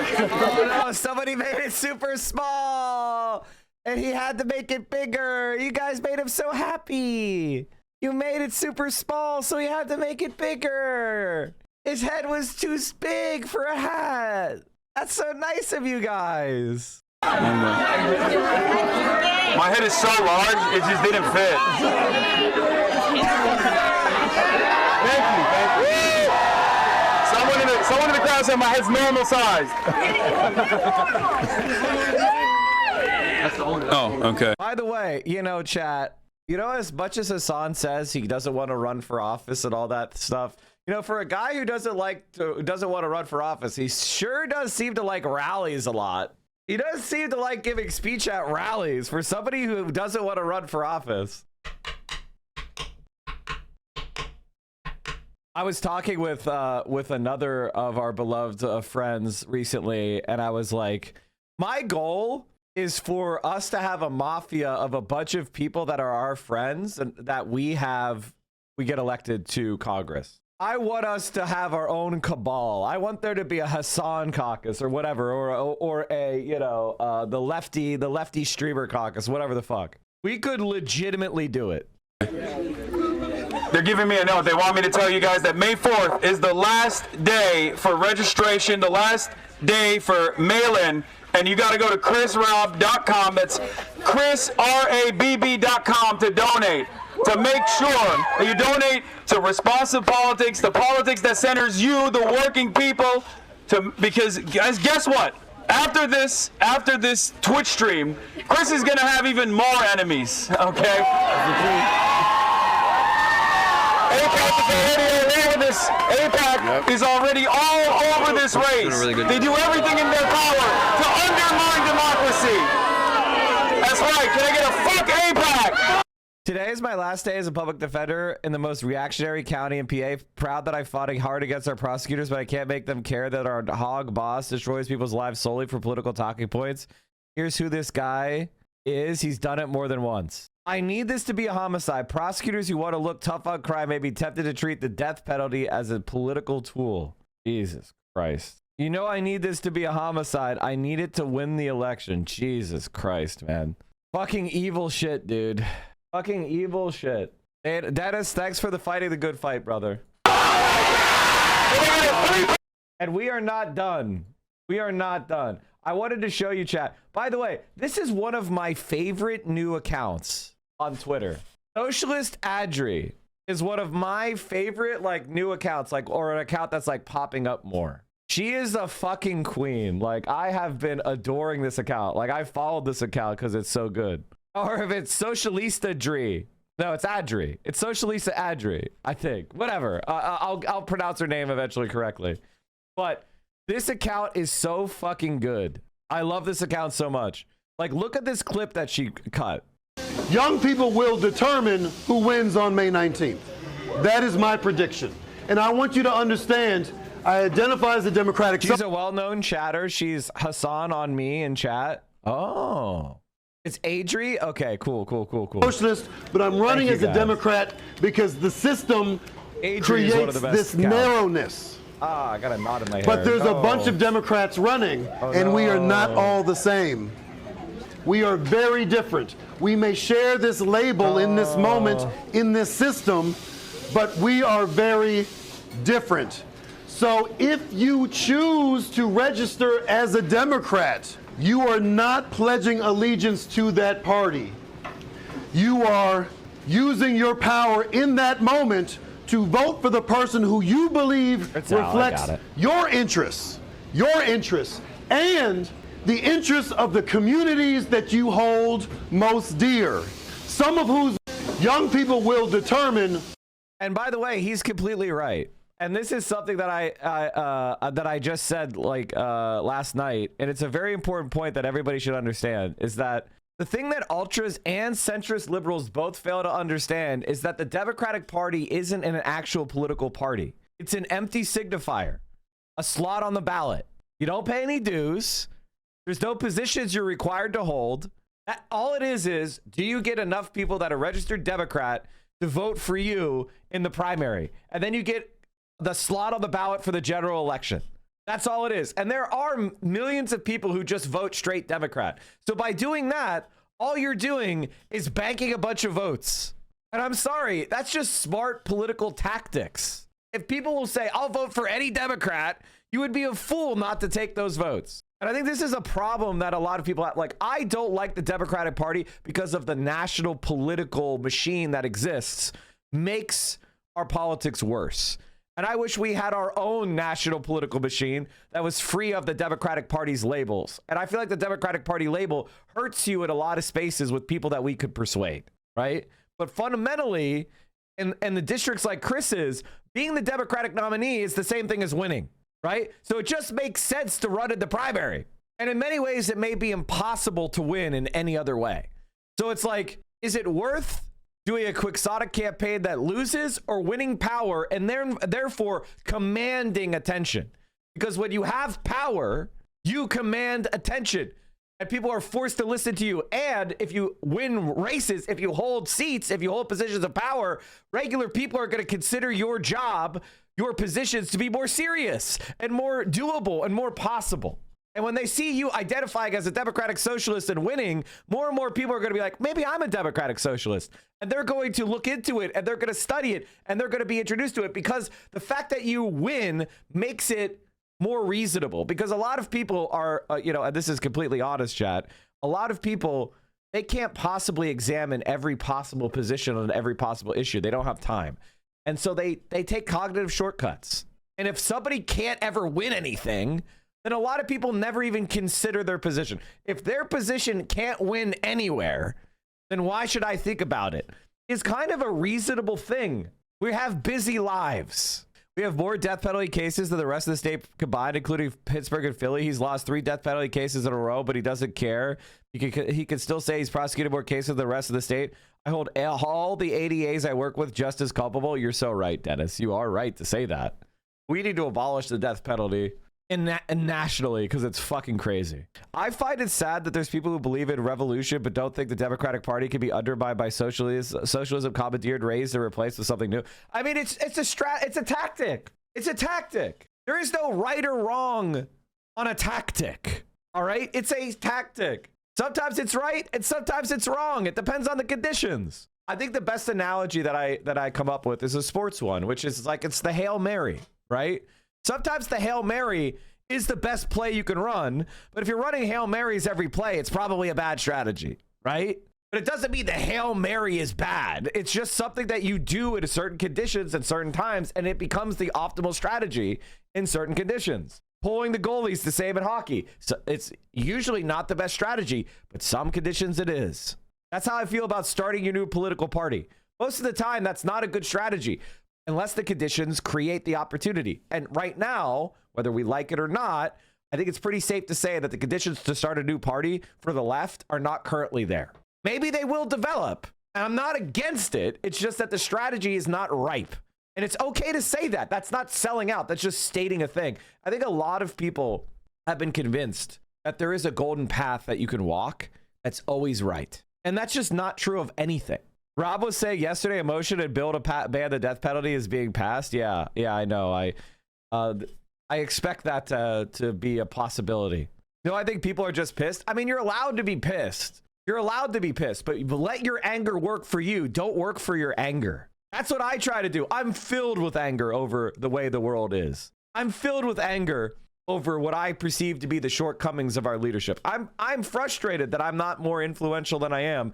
That like, I mean, I'll be completely honest. Maybe it makes me an egomaniac, which is totally fine. You could say that. But I don't want this to aggrandize myself. I only get gratification from seeing my ideas worked into the world to help people, which is my goal. I like to help people. When I give thousands of dollars to a candidate, I don't expect anything back. I do it because I'm trying to help them because I believe in the policies they're running on. I don't, you know what I mean? Like, I don't do this stream because I'm trying to be famous. I do this stream because I want to talk about these issues and persuade as many people of my positions because I think they will actually help make the world a better place. I would like to make an impact in my short time on this earth. We're close, though. I think with the full rapid rise in public's positive perception of socialism will cause an exponential rise in the ability of socialism to be a front-runner, the forerunner of U.S. politics. Absolutely possible. What if you want to be famous and help people? I don't think that most people could handle any amount of fame. From my experience, most people cannot handle fame. Most people cannot handle even micro fame. They very, very, very quickly let it get to their head. The first is they become extremely arrogant very quickly. You want to see an example of that? Go into a 100 viewer streamer's stream. They think they're the fucking king of the world. Okay. The second thing is they cannot handle being criticized. The more famous you are, the more criticism you're going to get, and more of the criticism is going to be complete garbage, meaning it's not related to any conception of reality that's true, as far as you understand it. And both of those factors, your egomania and your ability to handle being criticized a lot, usually unfairly, most people cannot handle those things. They absolutely cannot handle those things. The U.S. has tried to dismantle Mexico's left-leaning party. Good fucking luck. They're extremely popular. But yes, they're absolutely under attack from the U.S. Of course they are. But thankfully, Claudia Sheinbaum is a queen and a fucking leader, the likes of which Mexico has never had. Hopefully she can continue on her project to raise the standard of living and development in Mexico. I hope she does more. One thing about her is I feel like if I were to criticize Claudia, it would just say that they're very precious about the peso. They're very precious about the financial condition of Mexico, which I think is wise, right? Like they don't want to overinvest and overspend. They don't want to be like caught out by economic contraction. They're trying to keep Mexico very, very in the black, overall. And like I get that, but I also feel like they could do, there's a little bit more space, to do with them what they're doing, right? Like they're doing a lot though, so it's hard to have too much of a criticism for them. All right, you want me to watch this so badly, so I will. Here is the FIFA president's attempt at an Israel-Palestine handshake. Meanwhile, further controversy at the FIFA Congress. Gianni Infantino attempted to play peacemaker, inviting the president of Palestine's Football Federation and the vice president of Israel's FA up on stage. So he encouraged the pair to shake hands. The Palestinian representative refusing the gesture, though.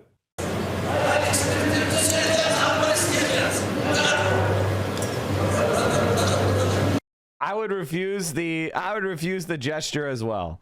Which brings us to today, chat.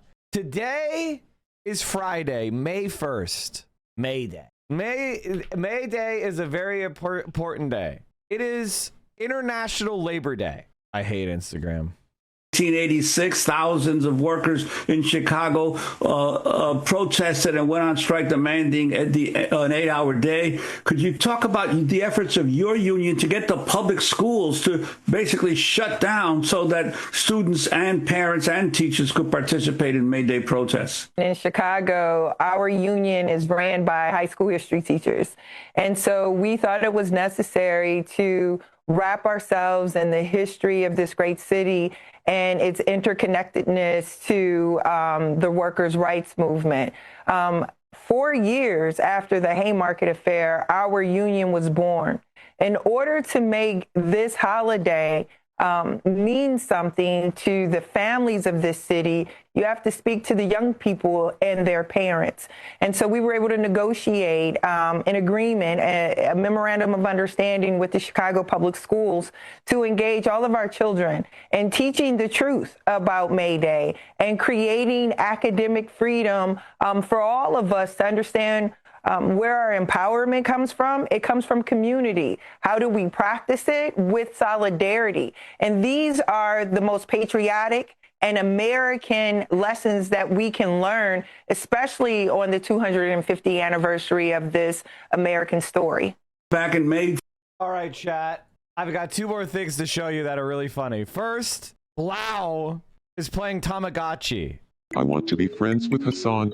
Hasan, do you feel like talking about the specter of communism? Yes!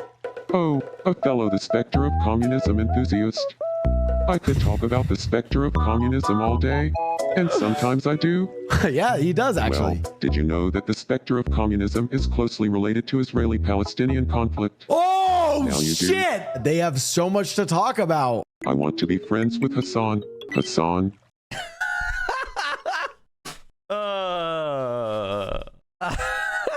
People have been having so much fun with the what is it, Tamagotchi? What is the game?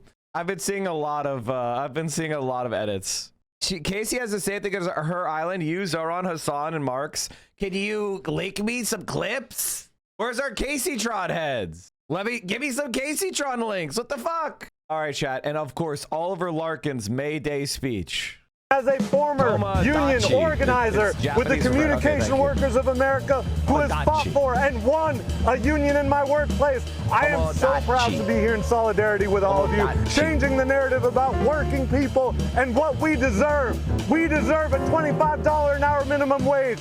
We deserve health care. We deserve a CEO who makes $100 million a year to come to the bargaining table and sit down with the Starbucks workers and demand that we get better hours, better wages, better working conditions, better staffing. And if we don't get it, what are we going to do? Shut it down! Thank you, Starbucks Workers United. We will be here in solidarity with you forever.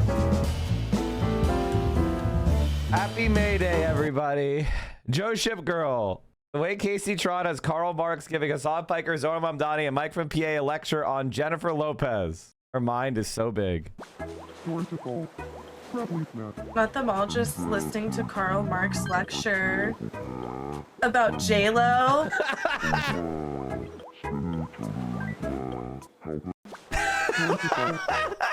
Apparently I'm acquaintances with Karl Marx now. Unlike some other streamers, I am acquainted with Karl Marx. I don't just call myself a Marxist. I'm actually acquainted with Karl Marx. True and real. She's so funny, dude. Hello. It's nice to meet you. My name is Karl Marx. Why is his voice so deep? Karl Marx. I'm Hasan Piker. Bye.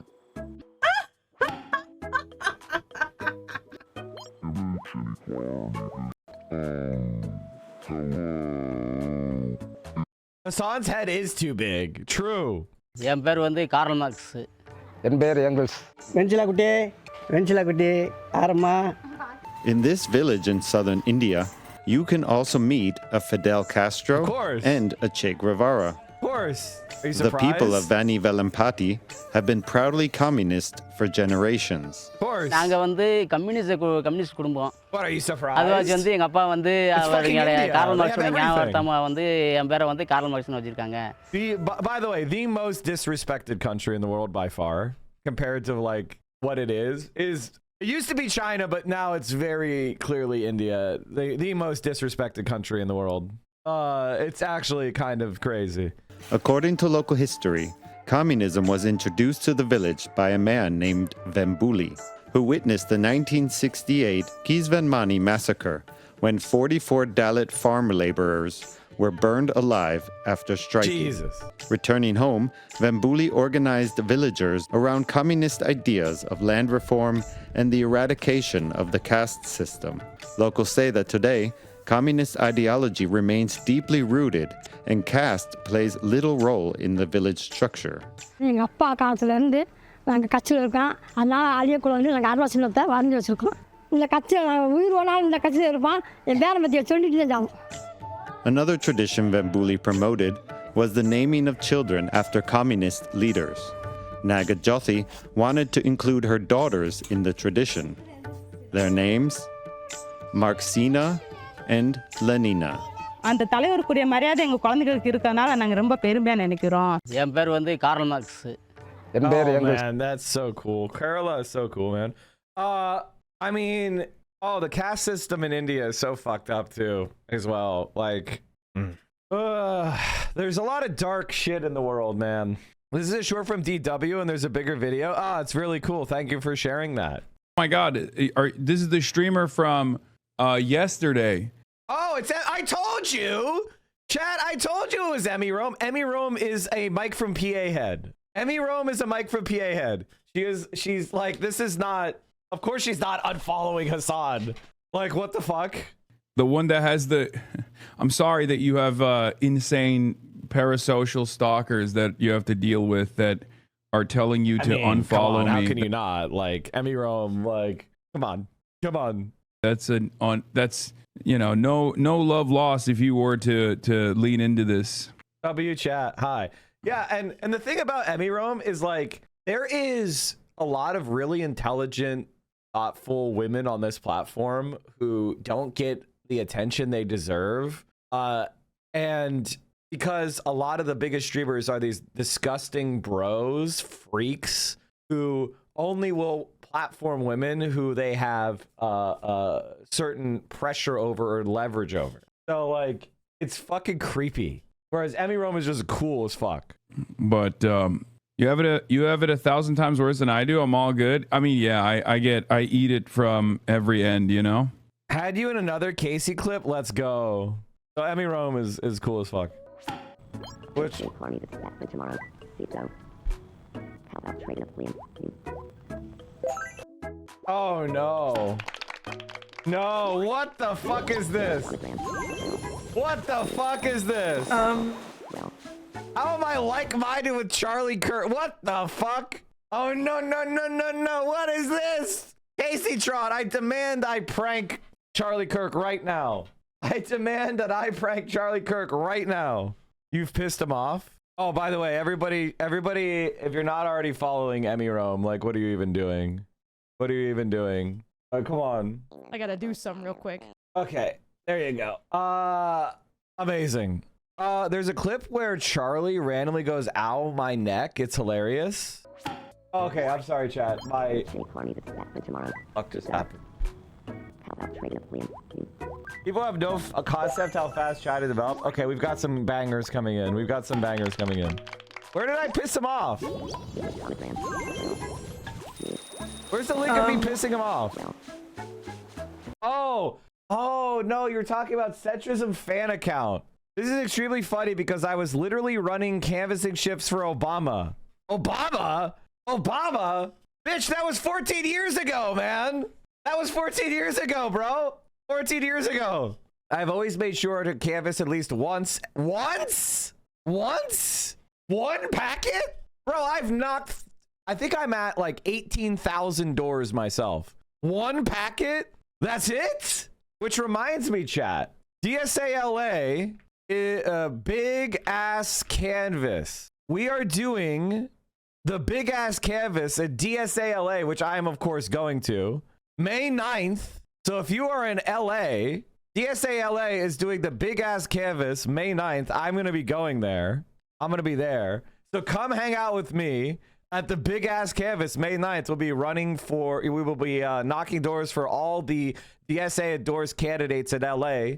So you want to meet a bunch of other really cool socialists in person, touch grass, maybe do a little bit of work, join in the big ass canvas. Which, by the way, chat, isn't it funny how he says how I don't do anything and then immediately I'm like, oh yeah, I'm doing a canvas on May 9th. Oops. Trump has no clue what his Supreme Court has just unleashed. The Supreme Court decision on gerrymandering points in one direction only. Come 2028, Democrats have to declare a take no prisoners redistricting war on the GOP. I agree completely. And in fact, it's perfect timing because the thermostatic effects are against the GOP, which means people are fed up with the GOP, which means it's good. Let's declare a no holds barred fight. The Republicans are going to lose a bunch of offices at the state level, and we need to fucking redistrict the fuck out of them. We need to gerrymander the fuck out of every single swing state, which we're going to hold, because the thermostatic effects are against the Republicans so much. That's what has to happen. Now the Supreme Court has gutted yet another piece of the Voting Rights Act, this one concerning redistricting. Here's the thing we should know for sure. Democrats will have to enter into a new era of procedural total war. Yes, they will. And honestly, what went down in Virginia is giving me a little bit of hope of maybe it might happen. Because the reason why it might happen is the Democratic Party itself is suffering an existential threat. And I don't know about you guys, but the Democratic Party doesn't make a lot of money in South Dakota because it has no chance of getting power. So if you want to be a big swinging dick Democratic Party consultant making millions, you need to have a Democratic Party that has a chance of seizing national power, or else you're not going to get any fucking money. So even from the perspective of the greedy centrist bureaucrats, Democratic Party, they have to go to war to save their fucking jobs. In substantive and legal terms, this outcome is awful. But in a purely political sense, is this Armageddon for the Democrats? Not necessarily. The reason Democrats can move to redrop maps in time for the 2028 elections in states where they control the legislatures, which points to one big takeaway from the court ruling. State legislative races, which have already attracted too little attention, just got a lot more important. Mike and Vio meet. Okay, we're watching all the Casey Tron clips. From Pa, do you feel like talking about overthrowing the government? Oh,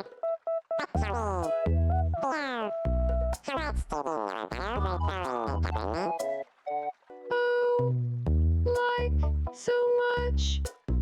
I study the overthrowing the government rule book every night before. Me too!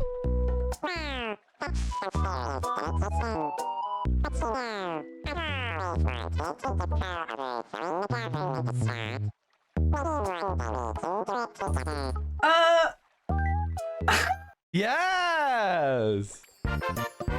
Yes! It went great! Yes! I gotta send this to Vio. How does Vio not know about this? Vio must play. I know, I've been telling her. I was like, Vio, you gotta get this. You gotta get in on this game. What is this? It's like a new Nintendo game where you can like craft your own little friendships and items and ideas, and like they could just interact. And they don't really have any rules, so people are going a little bit wild on it, and they're having fun. All right, where were we? Oh, okay, chat. It's playing dolls for adults. Oh, definitely. Not for adults. You should watch this 25-minute video on why our representative democracy sucks. It's good. This is the United States. Supposedly, it's a democracy. And it's so democratic that we each get 3 ways why not? to pick who runs the government. We vote for someone in the House of Representatives based on which congressional district we live in. We vote for senators to represent our state. And every 4 years, we all vote together for president. Well, not all of us. Most of these elections, they are, in a very important way, fake. True. Take Maryland's 3rd congressional district in the Baltimore suburbs. In every election for the last 100 years, it's voted for the Democrat in a landslide. Sure, everyone casts their ballot every 2 years, but the result is foregone. Now check out Tennessee's 1st district in the pointy end of the state. Blowout Republican in every race since 1881. Next door, Tennessee's 2nd district hasn't been competitive since before the Civil War. How common is this? Let's see what happens when we take away the districts that are either guaranteed Democratic or guaranteed Republican, and just show the places where both parties have some chance of winning. Here's what we're left with. These are the districts where congressional elections are competitive. Everywhere else, the result is basically predetermined. Well, I mean, it depends on what you mean by competitive, right? Because, like, I'm sorry, there's a lot of ideological diversity in the Democratic Party. There's a big difference between if Andrew Cuomo wins or Josh Gottheimer wins and AOC wins or Oliver Larkin wins. You know what I mean? So, like, there's actually quite a lot of competitive elections that the Democratic Party, all the Democratic Party seats are competitive in that sense. Now, the Republican Party is not electorally competitive. That is true. Senate, not much better. Just 15 of 50 states are competitive. As for president, most of us live in states that, because of the Electoral College, reliably go all red or all blue, which means fewer than 1 in 5 Americans live someplace where our vote. I don't know, man. Like the fact that I don't think Virginia and Colorado and New Mexico and Florida and Ohio and Iowa and those places are like, or even New Jersey, like or Virginia, I don't think those places are necessarily 100% locked in. We just haven't had a presidential election that has been very interesting in quite a long time. Vote has a chance of mattering.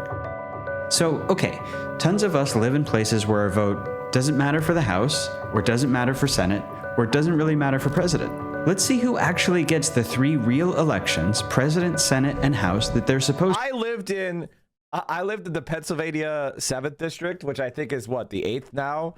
That was all 3. That was pretty sweet. Just these places. 3 districts. It's right here. In Arizona, 5 in Michigan, 5 in Pennsylvania, 3 in Nevada, 1 in North Carolina, 2 in Wisconsin. So this one right here, this one is, I think that's Pennsylvania's 10th. This is the Pittsburgh suburbs. This is Chris DeLuzio. I think this is like Pennsylvania's 1st. No, this is like Pennsylvania's 13th. It's like 10. I think this is 13 or 14. This is this had a Medicare for All Democrat who was in the deeply Trump area, and he finally lost, which sucks. And then who is this? Oh, this is Pennsylvania's 1st district. This has Brian Fitzpatrick. So Josh McKenzie, Brian Fitzpatrick. Who the fuck is in 10th? He's some right-wing Republican dipshit. He's like in the he's in the Tea Party caucus. Perry, yeah. I think this is Perry's district. 4% of Americans. This is weird. We are all constantly voting in these elections that are, in most cases, sort of fake. We go into the booth already knowing who will win, and we're ruled by a government of people elevated by elections that were sure free and fair, but also basically preordained. And no other country works like this. But we never talk about it. Well, I want to talk about it now, because this one thing turns out to explain... necessarily wrong. I think that's not necessarily true, bro. I think there's plenty of safe Labour seats and safe Tory seats in the UK. Like, I'm not sure I agree with that one, but okay. So much about why our politics are so broken, and because we need to figure out if voters aren't deciding our elections, then who is?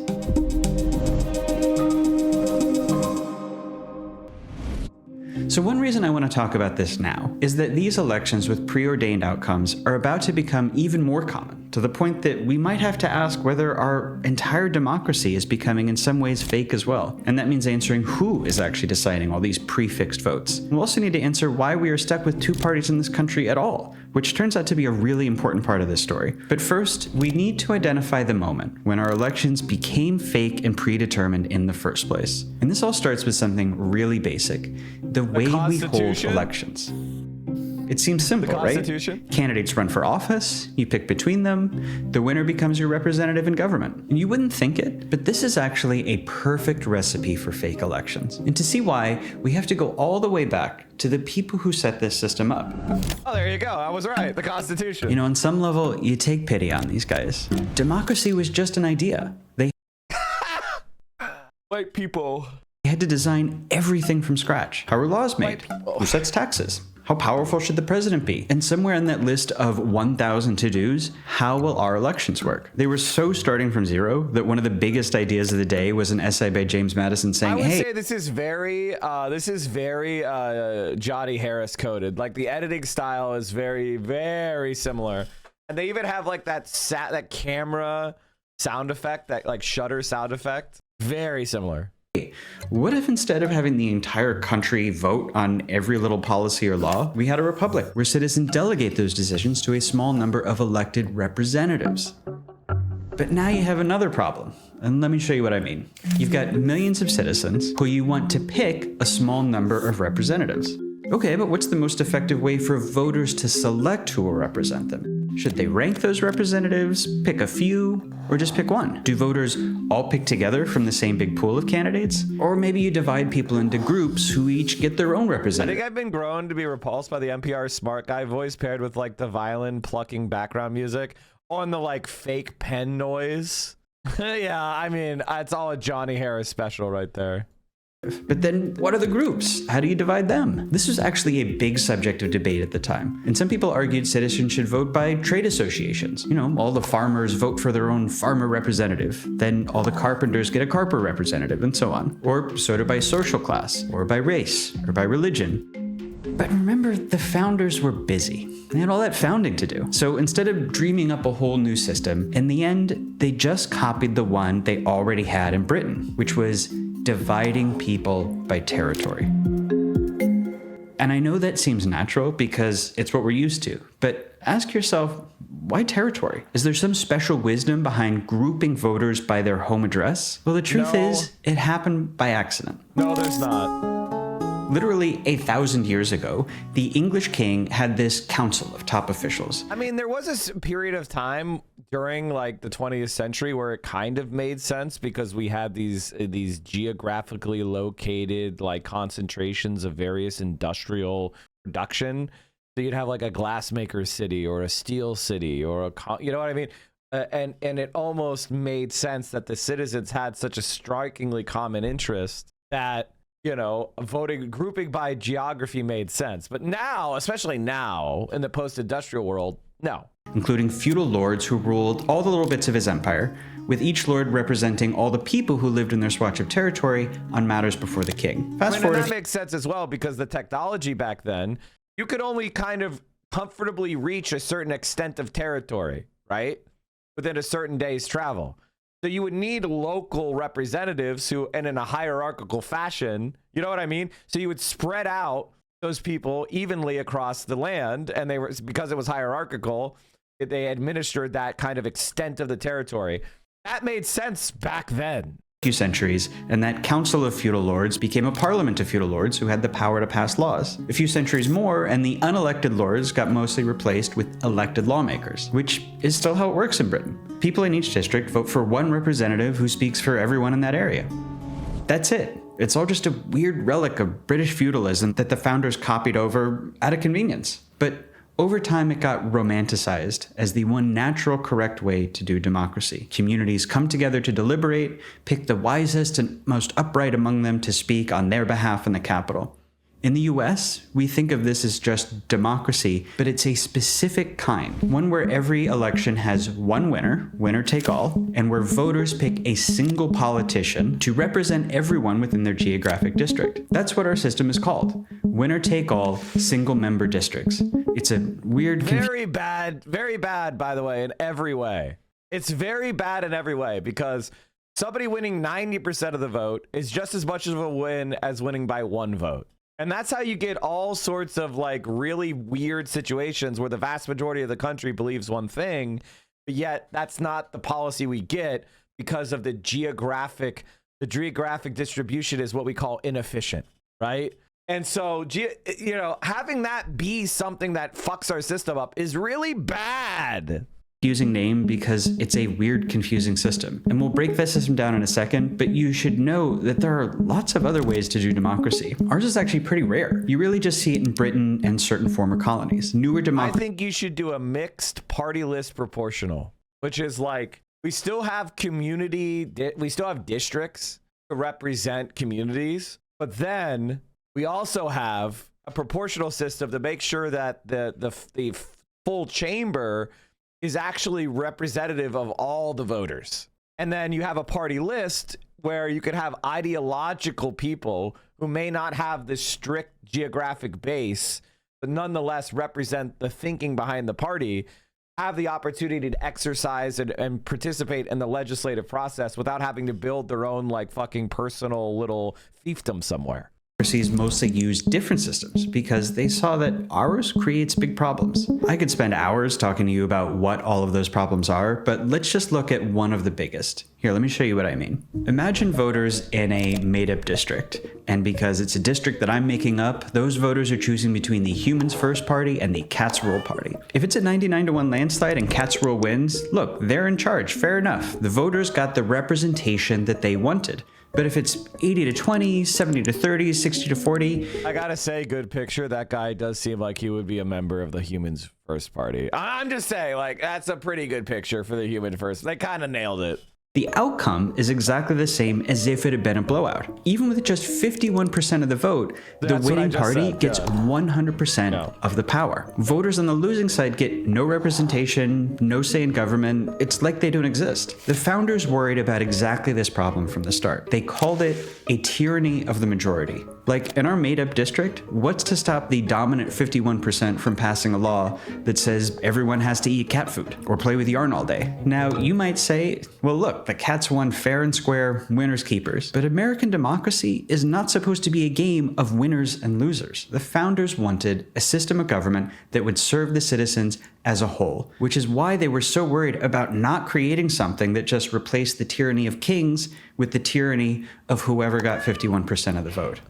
We don't need to get into how the founders tried to deal with this, except to say that 1, their ideas for it never actually got off the ground, and 2, it was made even worse by the other big problem they created with winner-take-all elections, the two-party system. Nobody likes the two-party system, and everyone has a theory for why we're stuck with it, but the truth is, it's just math. Go back to our 51-49 Cats vs. Human district. Let's say someone starts a new party for cats unhappy with the status quo. Maybe it gets some human votes, but it mostly pulls from the other cat voters, which means, whoops, all it did was split the cat vote and put the humans in power. Remember, under winner take all, the humans now get 100% of the power for their district. Get ready for legally mandated banana hats, little kitties. You're gonna hate it.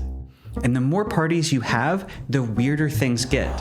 And the likelier that everyone gets stuck living under a minority party most voters don't want. Disgusting voters rodents. What do you mean? I like the rodent party. What the fuck? Why are we being rodent bigoted right now? What the fuck?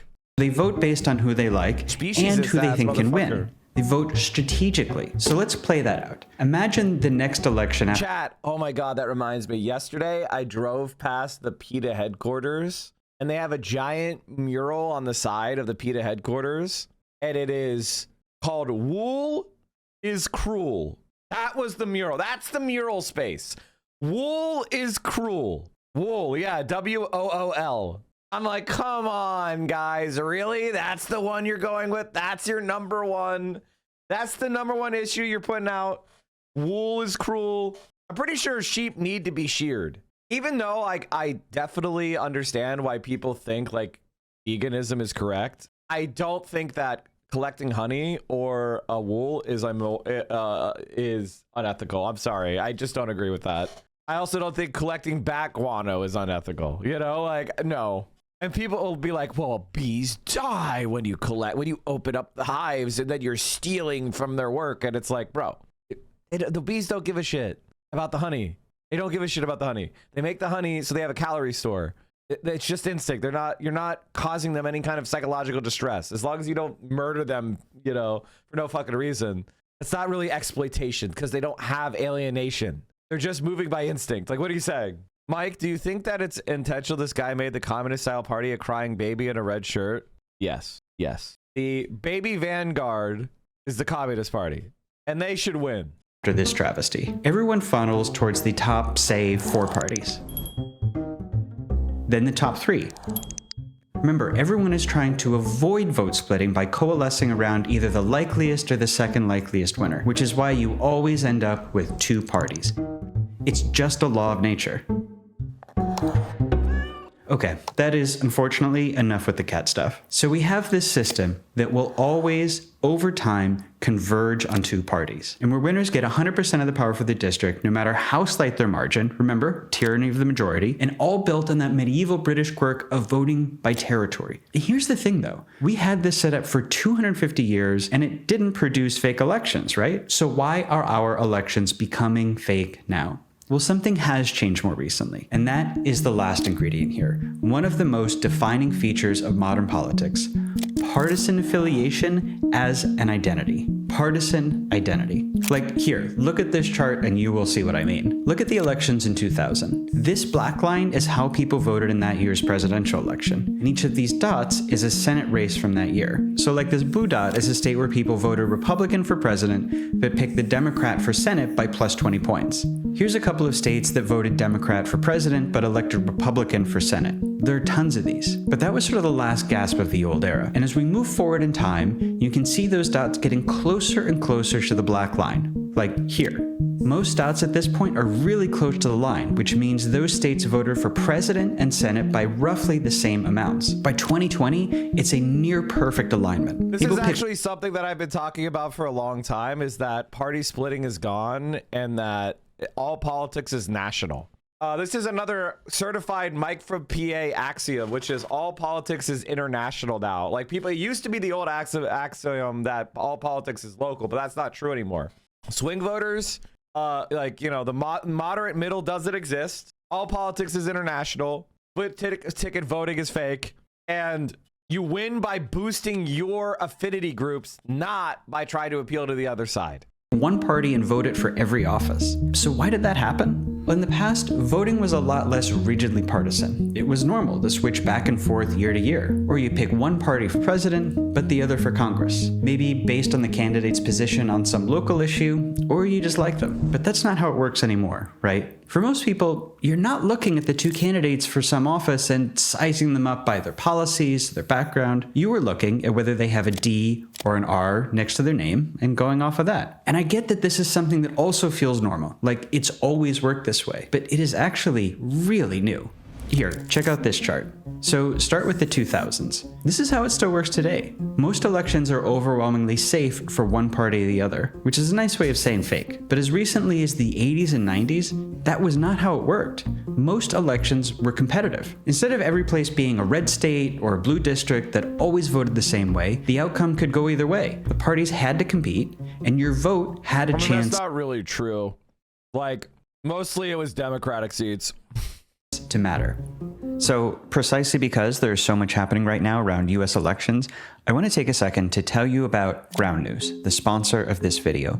They are an app and website that aggregates from over 50,000 sources of everything that you do. Now, let's get back to the video. So what caused this huge change? Well, a few really important things all around this period of time. TV and radio gave rise to national news shows, which made everyone feel connected to partisan politics in Washington, so that's what people voted on. Even in like little local elections, it became less about which candidate you preferred and more about which party's national brand you felt closer to. The parties got more internally rigid too. Party bosses got better at making every rank and file lawmaker toe the same party line, regardless of what the politicians' voters wanted. Over time, partisanship became an identity. Republican or Democrat is not just a party you might vote for now and then. It's who you are, and your vote is an expression. That's exactly right.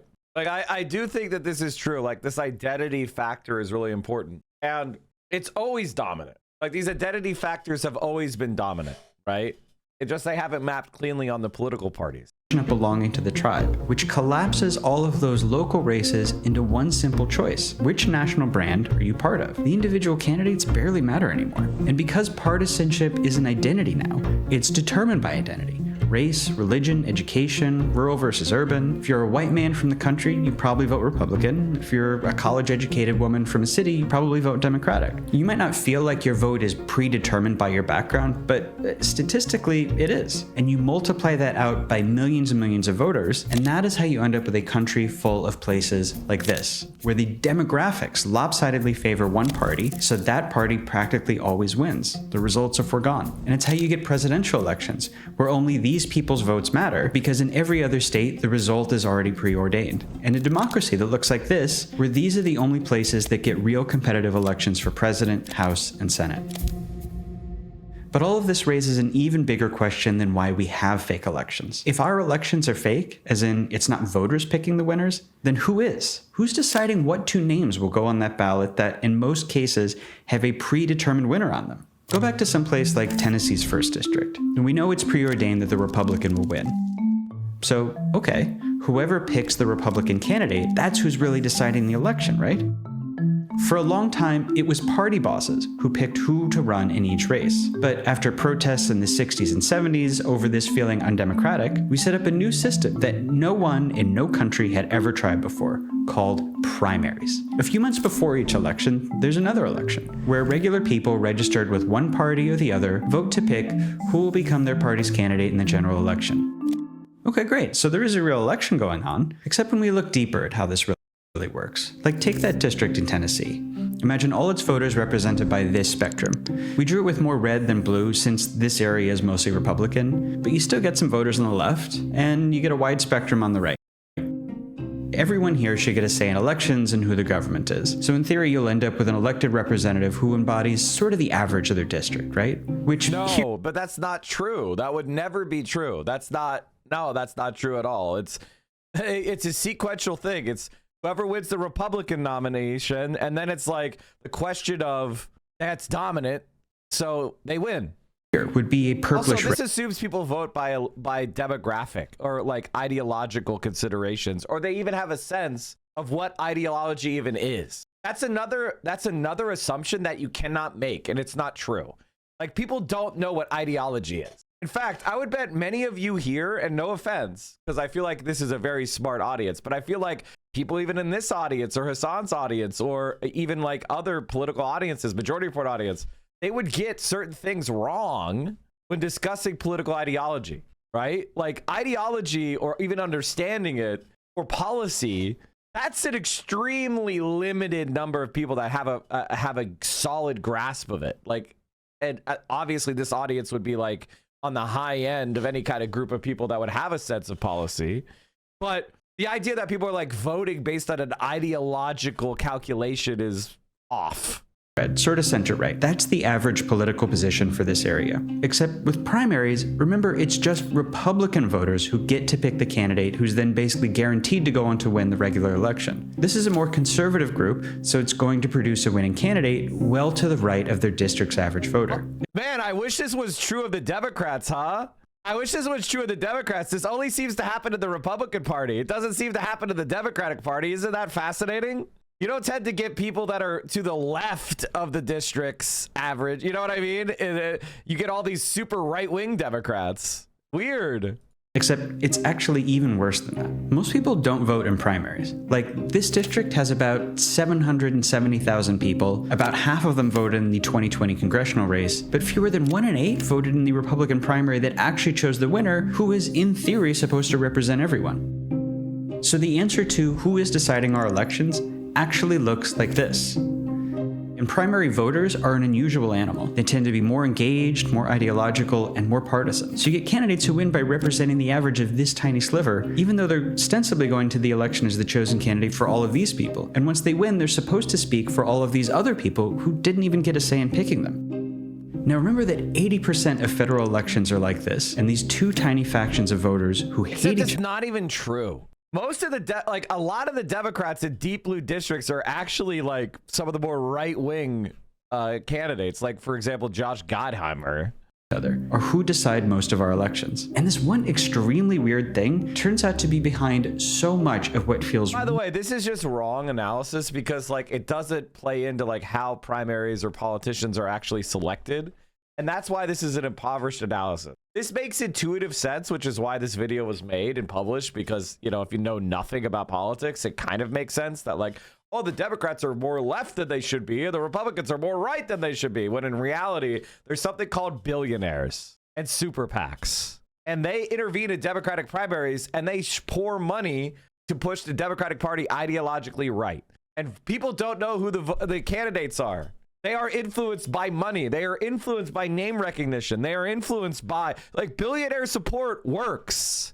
So politicians in the Democratic Party are almost universally to the right of their district. Very rare that a politician is to the left of their district. The only people I can think of that are to the left of their district are probably Summer Lee and Ilhan Omar. You know, like, I feel like Rashida Tlaib, maybe.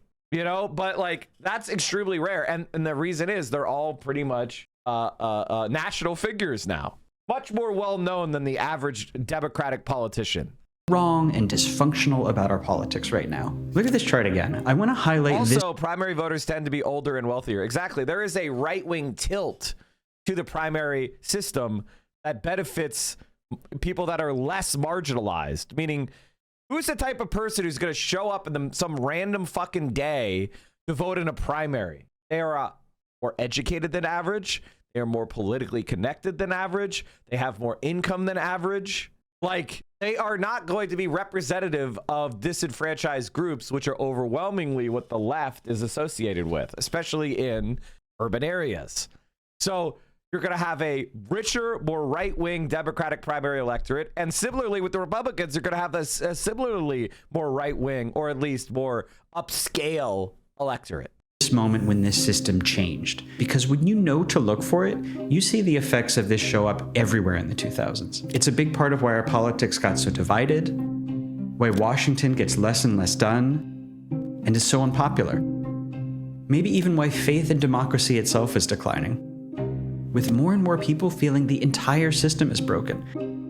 Because in a sense, it is broken. We go to the polls year after year, but most of us have little actual say in a system where the outcome has been predetermined by these two tiny minorities of primary voters. So when your congressman or senator decides whether to, for example, maintain the Trump tariffs that cost the average American family $2,300 a year, it is not in their political interest to think about what's best for the voters in their district overall, or the average voter in that district, or even for the average member of their political party, because those aren't the groups that decide whether or not they'll be reelected. Our politicians are, in most states and districts, only motivated to cater to the average primary voter within their party. They're serving at the behest of maybe 1/6 of the most partisan ideological people they represent. And these tiny groups are deciding presidential elections too. 2016, long-shot outsider Donald Trump is deeply unpopular with voters, including with a lot of Republicans. But the sliver of Republicans who, as of 2016, vote in primaries loves him. Only about 13% of the country participated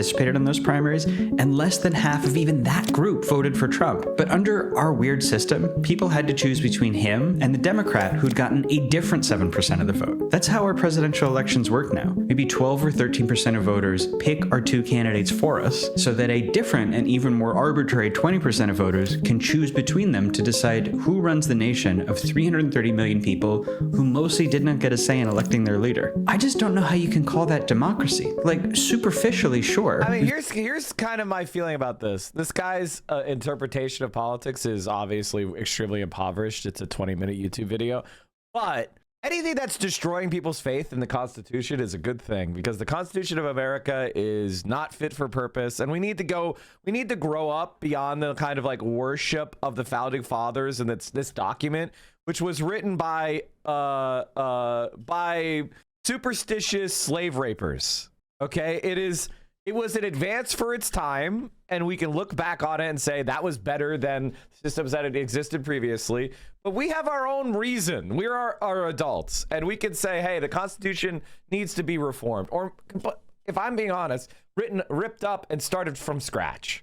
And we need to develop a governmental system that is democratically responsive to the needs of the people, which we don't have. Vote in elections, the votes are counted, the winner goes on to power, but those individual acts are not the sum total of democracy as its founders intended it. Democracy is meant to achieve representation that speaks for all citizens, elections that are competitive, candidates who have to appeal to the collective good of their district and nation. Instead, what we've got is a system where our leaders are incentivized to ignore most of us and to speak for a tiny few, where we feel that our vote doesn't count because it often doesn't, and where our collective will is not translating at the ballot box. Maybe that's still democracy in a technical sense, but it is pretty far from democracy as politics by and for the people as a whole. And it's getting worse. Redistricting can be done at any point in time. This is Todd Hunter, a Republican in the Texas state. So, ladies and gentlemen, like, I want you to look at this man's face. I want you to look at Todd Hunter's face, and I want you to understand that this guy is a traitor. He is a treasonous scumbag. He's your enemy. And the reason why I say that is because he destroys what remains of democratic legitimacy in this country by openly and vociferously advocating for rigging elections, which is what this is, right? If you have a pretty good sense of exactly what every individual is going to vote, and then you draw districts for the express purpose of frustrating the democratic representation of those people, you have destroyed the concept of democracy. You have worked against the concept of democracy. You might as well just stuff the ballots at that point, because you are engineering inefficiency into the system to make it non-representative. So it's not a democracy anymore. You're just picking a side you want to win. You might as well just stuff the fucking ballots at that point. And that is a crisis that our system doesn't seem to be able to deal with, is that the Constitution When they wrote it, they didn't have the ability to do this stuff. They didn't have the computers. They didn't have the models. They didn't have the information necessary to gerrymander like this. They didn't know. They couldn't predict your behavior at this level. But now we can. And the Constitution is not able to answer it. And the Supreme Court is uninterested in filling in the gaps, which is what the Supreme Court could do, by the way. The Supreme Court of the United States could say, well, this is what the Founding Fathers wanted to do, which is have democratic representation of the voters. Therefore, we don't believe this is legal. This type of partisan gerrymandering is violation of the Constitution. They could have said that, but they've decided to endorse it. Why? Because they agree with the political outcome of engineering a Republican majority. And so they're doing it. They're allowing it to occur. And that is a crisis. That's why the system has failed. The system has failed because we no longer have democratic norms in the Republican Party. The Republican Party is an anti-democratic party. It is the major right-wing political party, and it has abandoned respect for the majority rule. And it seeks to impose its power through bureaucratic, undemocratic means. That is treason. It is a betrayal of democracy. And that is a declaration of war on you. The Republicans were doing the same thing, except instead of drawing districts, they're stuffing fake ballots in or not counting Democratic votes or anything like that. That would be a declaration of civil war. And that's what they're doing. This is like, I think people don't understand that we are much closer to balkanization now because of the Democrats' unwillingness to fight fire with fire. Legislature back in August introducing a bill to redraw the state's congressional districts. The underlying goal of this plan is straightforward: improve Republican political performance. The goal wasn't fair representation or a clear voice for voters. It was more wins for his party. I'm not reading between the lines here. He actually said this a bunch of times. So I had the lawyers come up with 5 seats and enhance the Republican performance. And that's what we did. The reason I'm showing you this is that this represents the next stage in our system of fake elections. What Todd Hunter is doing is just one part of an orchestrated top-down campaign by, yes, both parties, although I want to come back to the both sides thing because it's a little messier than that, but an orchestrated campaign to convert the last remaining real elections in our federal system to all be fake. And up until now, fake elections have been an unintended byproduct of those recent changes in how our politics work that we talked about. But that's not the case anymore. It's becoming a matter of deliberate party policy now, that elections should be fake, that they should be decided in advance by the politicians. Let me show you Todd Hunter's plan in Texas to illustrate what I mean. He took places like Houston, which is a huge city, very Democratic, and carved it up so that lots of Democratic voters would get shifted into these new districts that have just enough of a Republican majority to ensure the Democratic candidates have no chance of winning. So even though Republicans only won a smidge over half of the Texas vote in 2024, they're now pretty much guaranteed to take 80% of the state seats in the next congressional election and will face no competitive elections at all. This is called gerrymandering, and it basically means when the people in power redraw districts to convert real elections. Races. No competitive elections at all.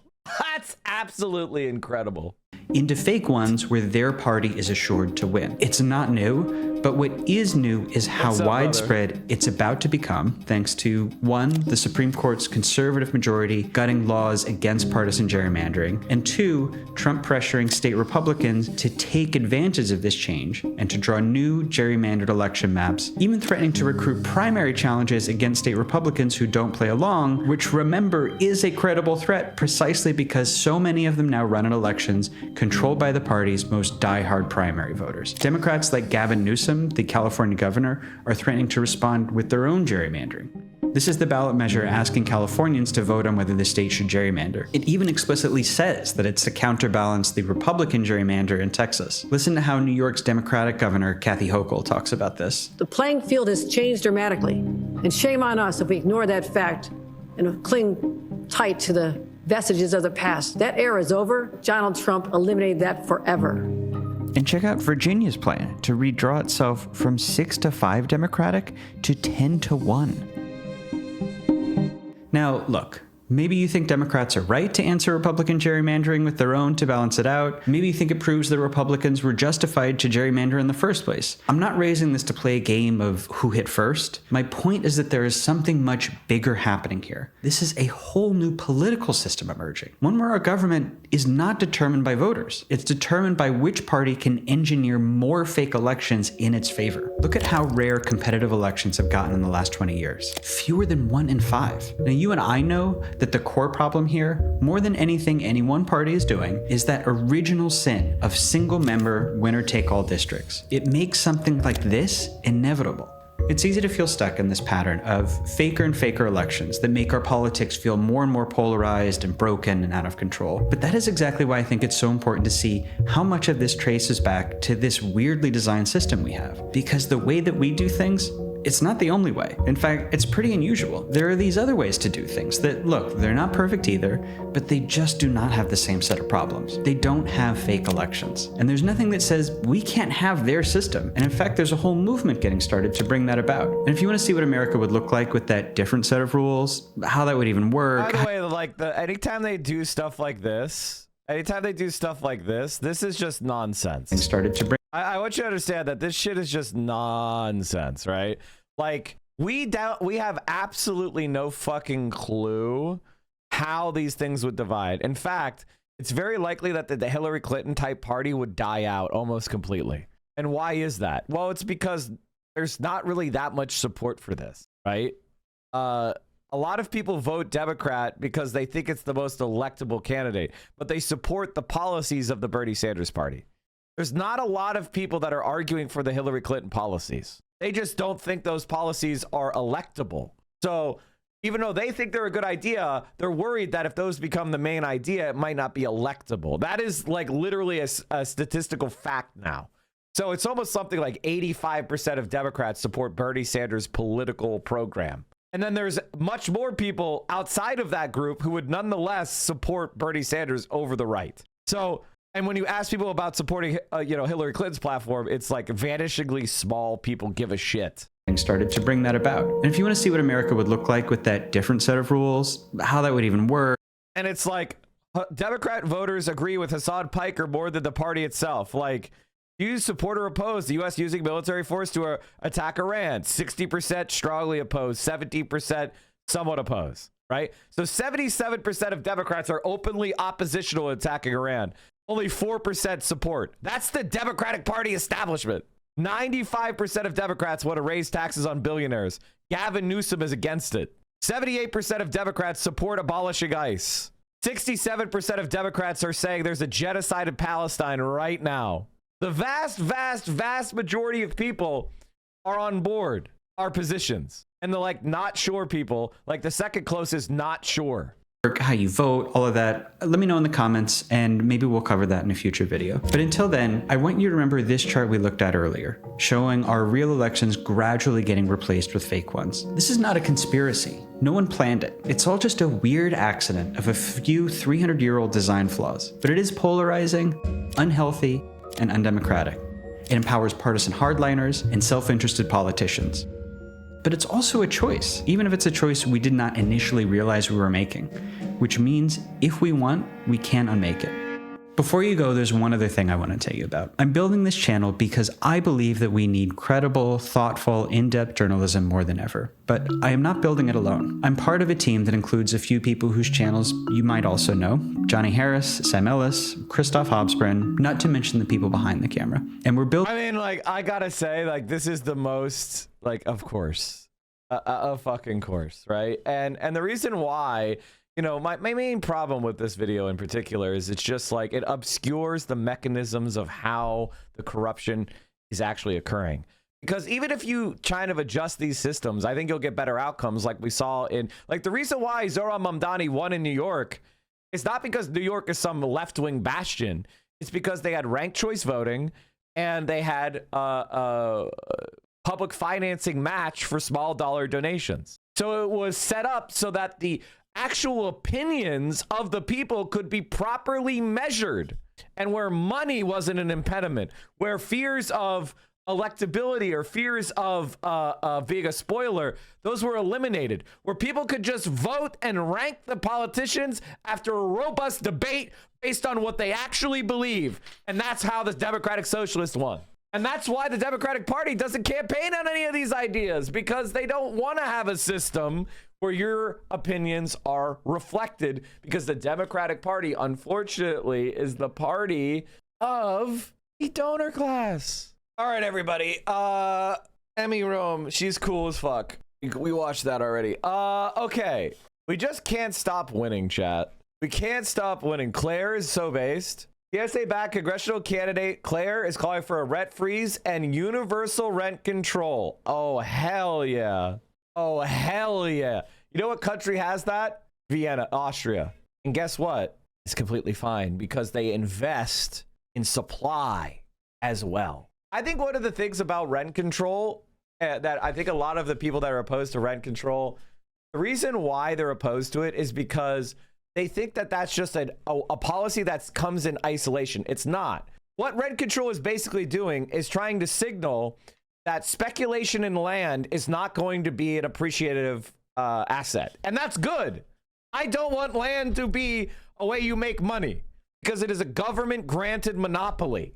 And that is a market failure. So rent control constrains the expected return. So there's less incentive to speculate in land. Less incentive in speculating in land means that it can be used for its highest and best use actively.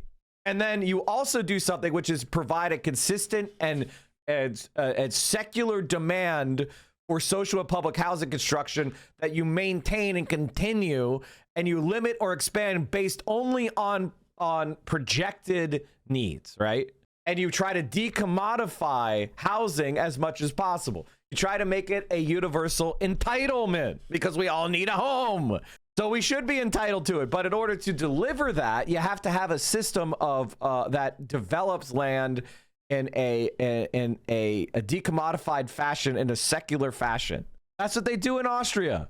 And it fucking works. All right, I've seen this video like the internet, like, I don't know why, but the algorithm really wants me to watch this video. I think I've gotten recommended this video like 80 fucking times. I think this may be one of my most recommended videos. It's like, you really want to watch this video, so I give in. I fucking give in. Kat Abu-Ghazaleh is the kind of radical Democrat Fox News warned you about. Kat believes you deserve universal health care, groceries, and housing. Where does she think we are? The richest country on earth? Kat isn't a millionaire. She doesn't take PAC money.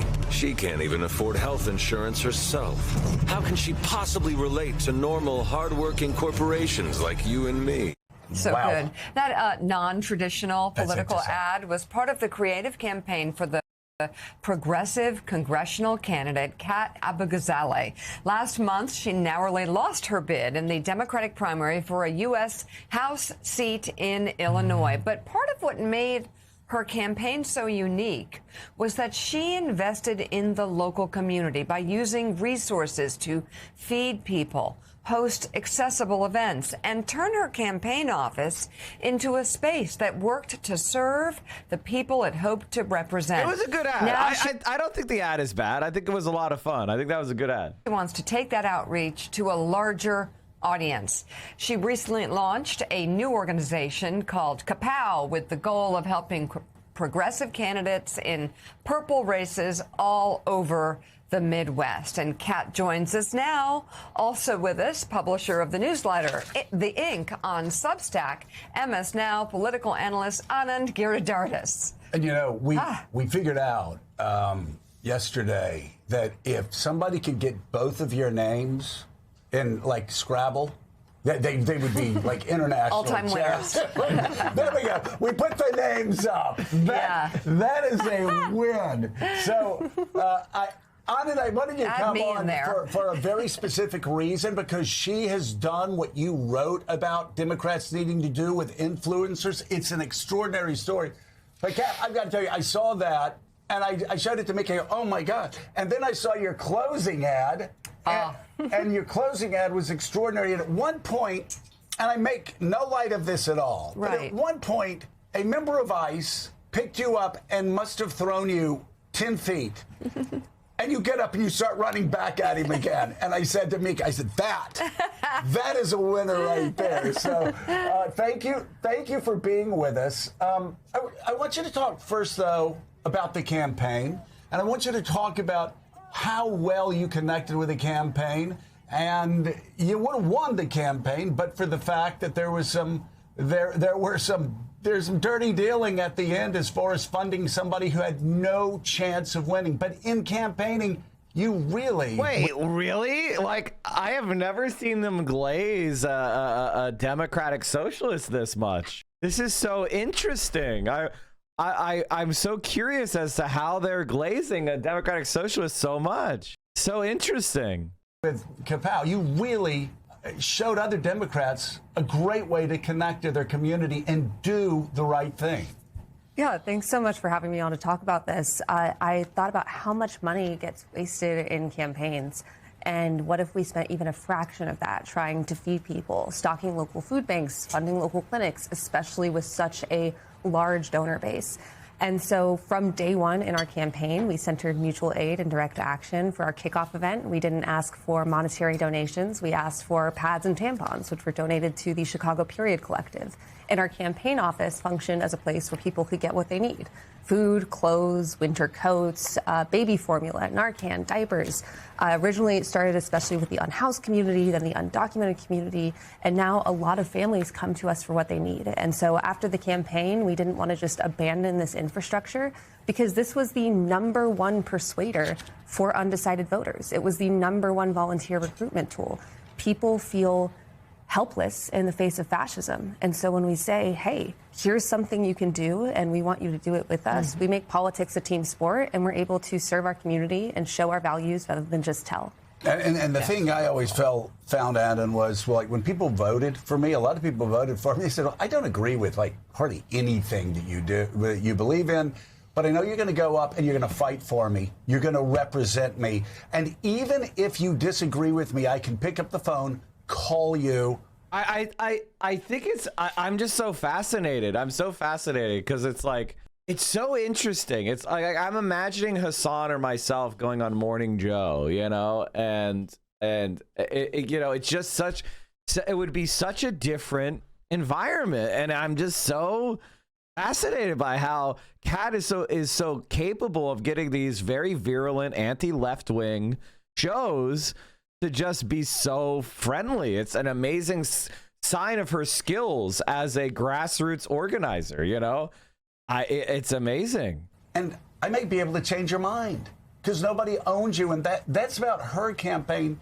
But when I saw her campaign unfold, I thought about you because you wrote a book called Influencers, and I thought, Persuaders. It's so sweet about... Yeah, that too. So he wrote it, but I You call know it what he influence. means. It's the same. I don't care if you get my book title wrong as long as you get my name right the way you do, Joe. Exactly. Well, I think I did it. Exactly. So Persuaders. I'm a poor country Why boy. aren't they grilling her about going on Hasan's stream? What happened? Why are we grilling her about going on Hasan, the anti-Semite stream? What happened? I'm still having trouble reading. But I thought about you because I even though I don't know the title of the book, I knew the contents of the book. And you were talking about Democrats don't know how to connect. I mean, by the way, I don't think this means Kat's a sellout necessarily or anything like that. I'm just so fascinated about it because it's like, why did they bring her on when she was running? You know, it's interesting. It's really interesting. She's getting a lot of mainstream media hits.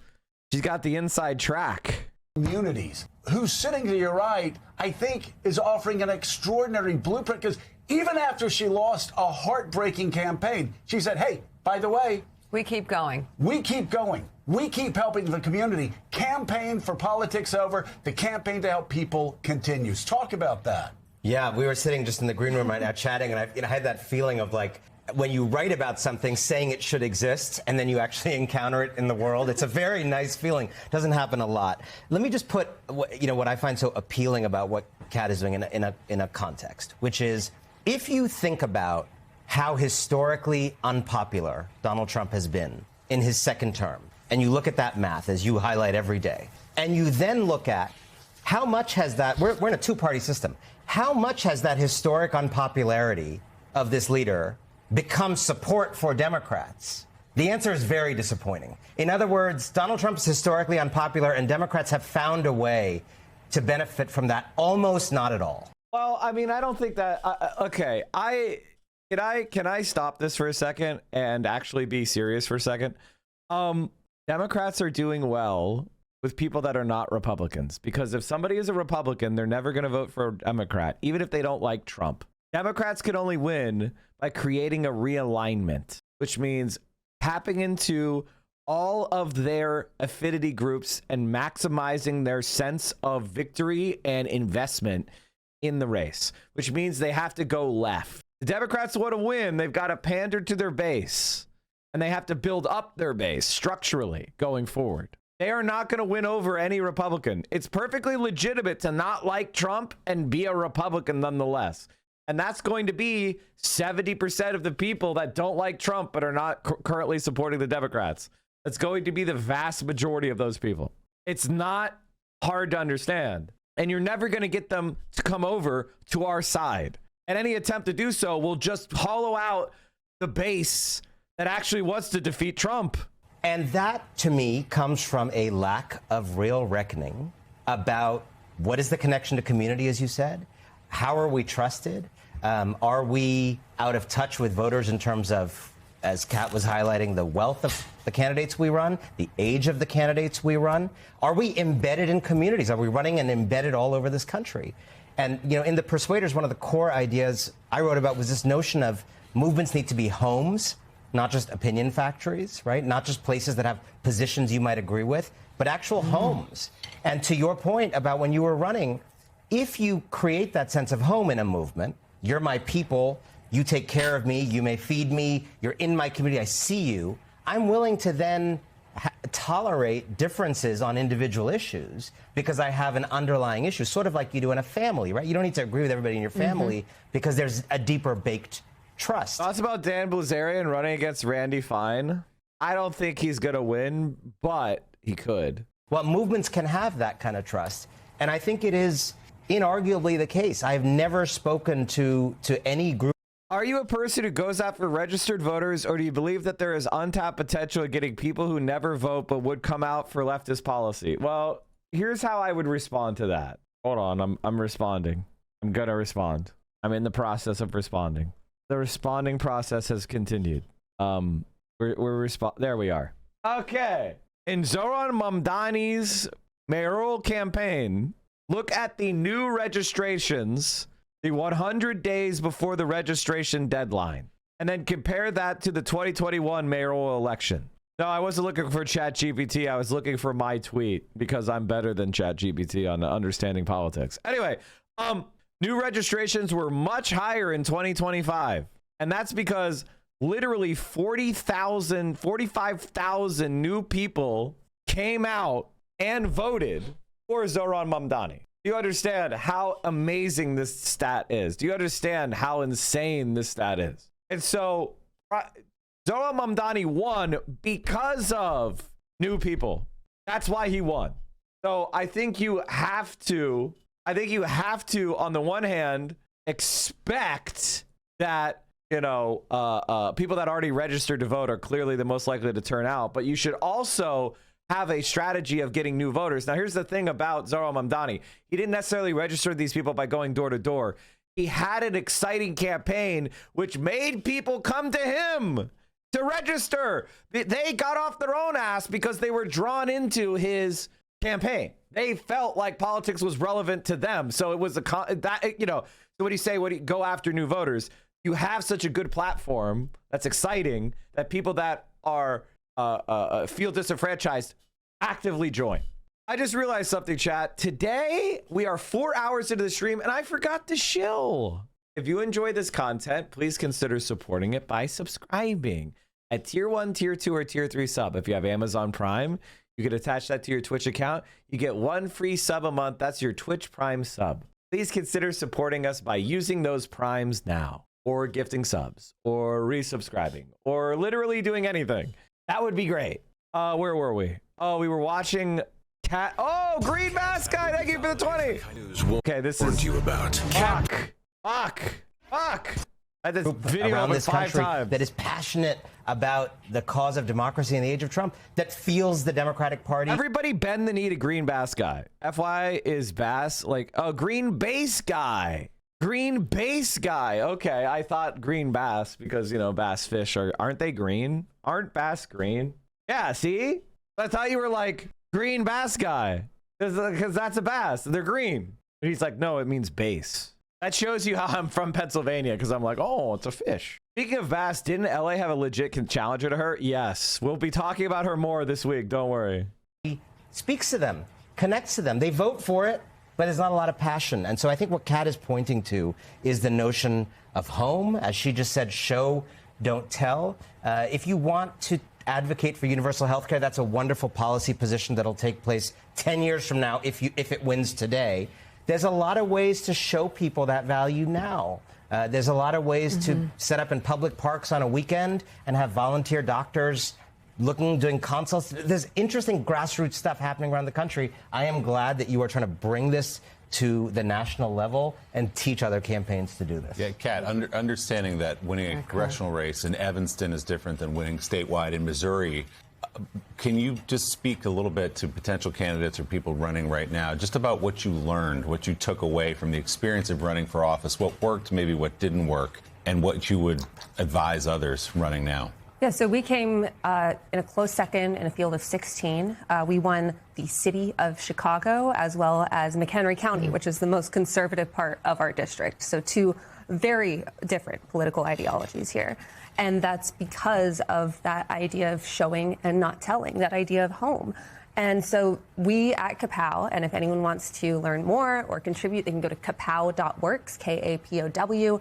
We're helping other candidates do the same. I mean, my general feeling and you know is that, you know, if you're a politician, especially one that didn't win, and you have the opportunity to get on a national media hit, that you should be promoting other candidates specifically, right? You should be saying, hey, I didn't win, but somebody like me is running in Philadelphia. His name is Chris Robb. Everyone on Morning Joe should look him up. You know, Oliver Larkin's down there in Florida.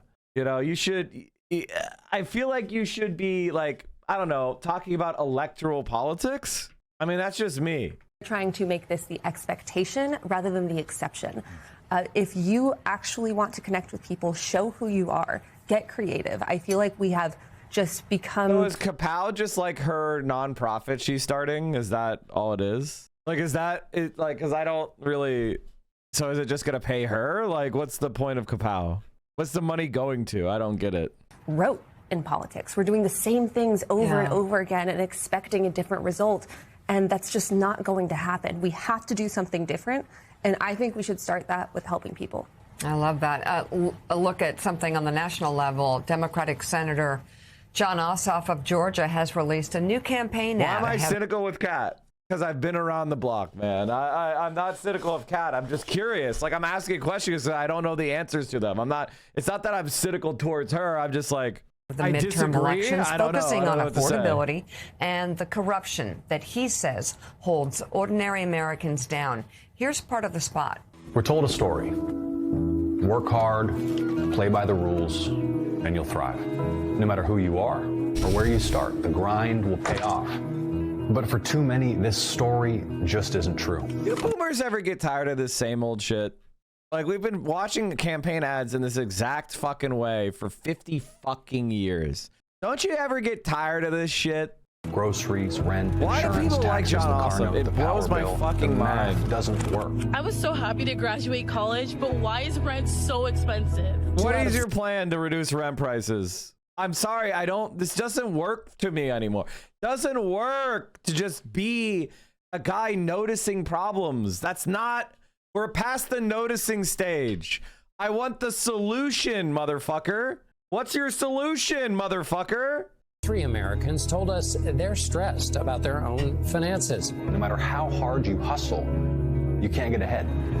The culture wars are exploited to divide us, while insurance companies get away with denying our claims, while hedge funds buy up all the houses in our neighborhoods, while we have to pay $3,000 for an ambulance. You aren't the problem. Neither are your fellow Americans. The problem is a corrupt and failing political system. This is just this is like, I find politicians like this to be the most despicable. Like, I'm getting fired up here, but like, this is fucking garbage because he's just stealing kind of populist branding, but there's no substance to this. It's branding. The problem is that the people's elected representatives don't represent the people. They represent the donors and special interests. Corruption is why things don't work for ordinary people. You know, There's nothing to that. I'm sorry, guys. That's just crap. Politicians like not promising you anything because then they don't have to do anything. That's crap. Now, maybe if that was part of like a larger campaign that had like a bunch of substantive points and arguments and proposals, I would be okay with it. But until you actually show me the shit, like, it's garbage. I saw this ad yesterday, Claire. It's 4 minutes. And he goes on and talks about specifically corruption with Big Pharma and why politicians won't do the right thing on Which medical is what? costs. What's the right thing? What is the right thing? They won't do the right thing. Well, what's the right thing? What the fuck is the right thing? And I sat there, especially in that first minute and 10 seconds or so, and I thought, everybody's always saying, oh, Democrats don't have a message. Yeah, they have a message, and I think John Ossoff gave a pretty damn good distillation of what that message needs to be. Yeah, and, you know, we've talked some in the show this morning about the Supreme Court. There's now a race for what is the worst Supreme Court decision in our lifetime, but Citizens United has to be up there. Yeah.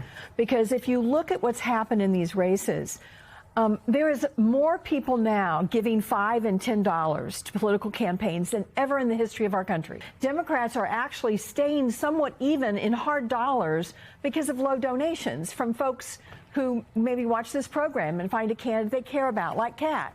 But the dark money behind the curtain is... I don't know, man. I think I maybe I'm crazy, but I consider it to be a major red flag if these vicious anti-leftists are propping you up and complimenting you. I find that to be a major red flag.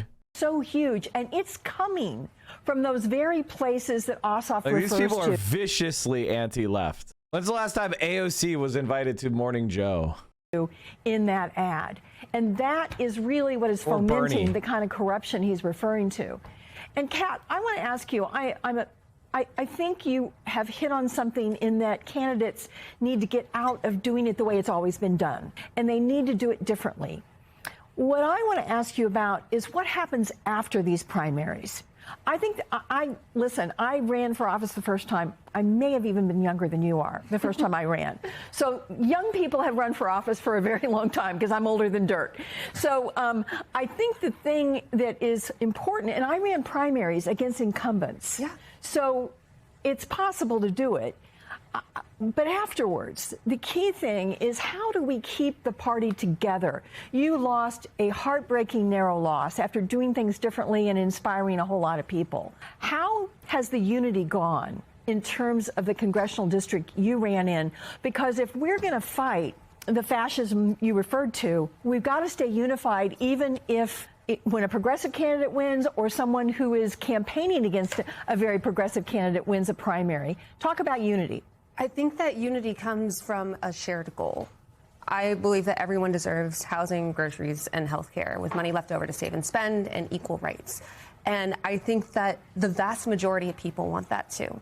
But we also need to be holding people in our own party accountable. And there are some that don't believe in that, that are in the way of our own agenda of trying to help others, of not caving to Trump.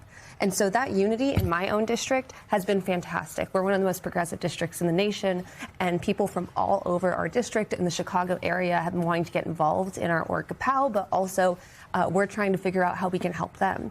But the same can't be said about every other district in this country.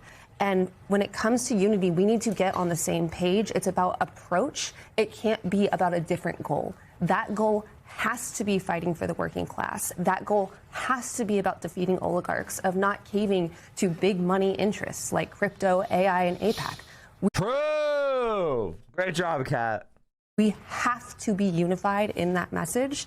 And I think if we do that, we can truly bring this party to what it once was, the party of the New Deal and the Civil Rights Act. So that Asaf does paint these sort of shadowy big figures, corporations and the like, as being the enemy. Obviously, you touched upon that in your campaign as well, Kat. Yesterday, the Supreme Court had this ruling, which I think a lot of people will be outraged about, but there is a sense, there's a fear that people could feel like hopeless. Like the system is rigged against us, whether it's big money interests or institutions working against us. So how do you navigate that? Like, what would your message be to Democrats who are heading to the polls this November, like to sort of understand that feeling of frustration, but say, no, actually, your voice, despite the fact the deck seems stacked against you, your voice still could count? Let me actually completely reframe the moment as a hopeful one, which is, so I wrote Winners Take All, a book about this billionaire class and oligarchs, 2018. When I was making that case in 2018, I could feel that how uphill it was, not just on the right, but a lot of Democrats were like, why are you criticizing the power Bill Gates has? He means well. These kinds of things. I would say I don't get that pushback in 2026. The conversation has changed. The far right includes, and I don't agree with them on the issues, but it's worth noting that within MAGA, there's a pretty significant anti-oligarch ideology. They don't live up to it. They don't pass laws on it. But it's an intellectual current there that didn't exist there before. I would say on the broad left, this is now where the energy is, kind of an anti-oligarch thing. John Ossoff is not a flaming progressive. Definitely not a progressive in any way. And yet that's why there wasn't much in the way of substance. Now, I liked what Kat said because Kat actually provided substance. And I think people, when you talk about opposing crypto, APAC, and AI, that's substantive. That's what you miss from somebody like John Ossoff. When you talk about oligarchy and some of these ideas, Joe Biden's closing message, his equivalent of Washington's farewell address, was about oligarchy, right? This issue has gone mainstream. I think regular people understand it. And this notion of corruption and affordability as the kind of I think people have found a more relatable way to frame this than maybe I and others did a decade ago, which is there is a group of people who have this power. They're making your life hard, but there's a lot of energy. When you see Zoran being the mayor of New York City today, as simple evidence, there's a lot of energy around taking power back. I think there's a lot more consciousness that's been raised. I think it's actually more in grasp than ever. I'd be way more optimistic about this today than I was 10 years ago. Yeah, I think also things have gotten worse, not better, which helps as well. Let me add, Kat, final thought. I mean, I think that's right on the money. Like, look, if this was hopeless, they wouldn't be trying so hard to stop us. They wouldn't be sending armed goons on our street. They wouldn't be trying to take our voting rights away. They wouldn't be trying to subjugate the 99%. But we are more powerful than them. And I think the vast majority of Americans realize that we're the ones with the power, and it's time for us to flex it. Former Democratic congressional candidate for Illinois, Kat Abou-Ghazaleh, and MS Now analyst Anand Giridharadas. Thank you both very much for coming on this morning. I don't know, man.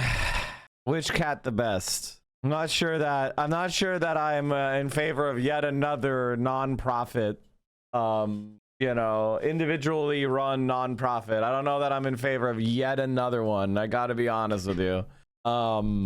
But I liked a lot of the message. I don't know, man. Morning Joe. That's interesting. Okay, chat. We have a video of the shooting suspect, which everybody forgot about and nobody cares about anymore. Like, everybody forgot about the fact that this guy tried to kill Trump. Nobody even gave a shit. It didn't even really hold the news. It held the news story for one day. This morning, DOJ releasing never-before-seen surveillance footage showing up close that critical moment at the White House Correspondents' Dinner. Look at these cops running. Okay, this is amazing. Every frame of this is amazing. Okay, so chilling. They're trying to install another metal detector, I guess. This morning, DOJ releasing never-before-seen and he surveillance. Comes up with the shotgun out. He has the shotgun out. footage showing. And it looks like did he shoot? We got to slow this down, chat. We're going rare negative playback speed. Oh, it kind of, I think I saw a frame. I feel like I saw a little bit of a flash. Oh, that cop drew. That cop drew. That was like fucking OK Corral shit. Surveillance. You see, bam, he drew and I think it looks like he shot and missed. He shot and missed. Nobody got hit. So it looks like he got hit. That could have. Hey, look at this cop. So this cop, tries to pursue. These cops start booking out of there. They're like, my goal is to get home at night. Cool moment at the White. They're like, fuck this shit. I'm out. They are literally sprinting. They are literally sprinting. Magnificent. And then we have these three cops. White House Correspondents' Dinner. This one falls down. And then these guys get into a firing line. When the suspect emerges, you see a man wearing an overcoat enter a set of double doors. A canine seems to take interest in him. The man then reemerges without the overcoat, dressed in black, wearing a red tie, armed with a shotgun. Seconds later, bursting past the magnetometers with a shotgun in hand. Multiple this guy Secret is Service. Such a fucking legend, dude. I was making fun of this as having the poorest planning of all time, but this is fucking awesome, man. This is so fucking funny. Agents and law enforcement officers drawing. This is a Secret Service agent. Their weapons as he sprints past them. One of the officers seen firing his weapon several times. The release of the footage comes as we're learning new details about what happened next. Nobody looking down the hallway is crazy. They're like, we got to install this metal detector. Head of the Secret Service saying the suspect. This guy was on point. That one cop, he was on point, but the rest of them were dopey. Did in fact fire his shotgun at one of his officers at close range. Yeah. Our officer heroically returned fire while being shot point-blank range in the chest with a shotgun and was able to get off 5 shots. Authorities saying the officer's bulletproof vest saved his life. But there have been questions about whether the officer involved shooting was due to friendly fire.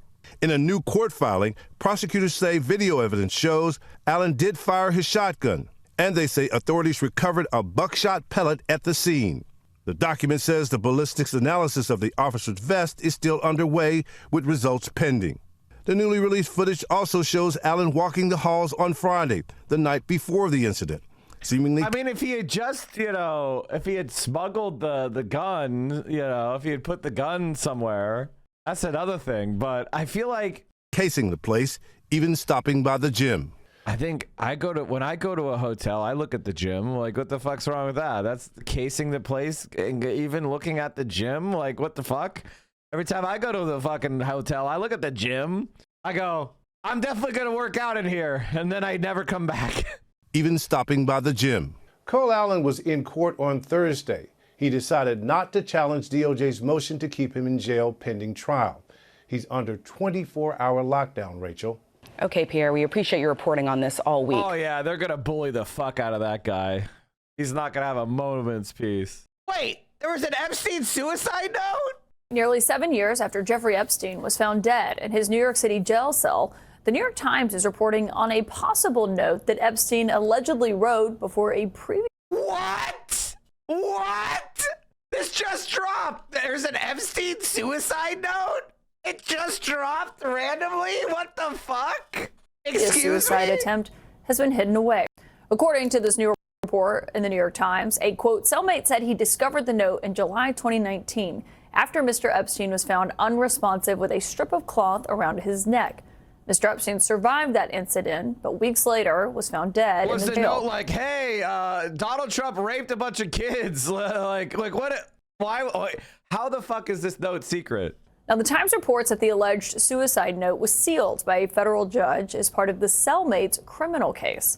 My source on this tonight is on the byline of this story, the investigative reporter for the New York Times, Steve Eder. And thank you, sir, for being here, because I want to start with how this possible note was recovered. The cellmate apparently says he found the note in his cell tucked into a graphic novel. What does the note say? What? Graphic novel? How did it end up locked away by a judge? Yeah, it takes a circuitous path, I guess, to being locked away from a judge. But basically, the short of it is that the cellmate says that he discovered the note, in the days after Epstein was found injured in his cell, right?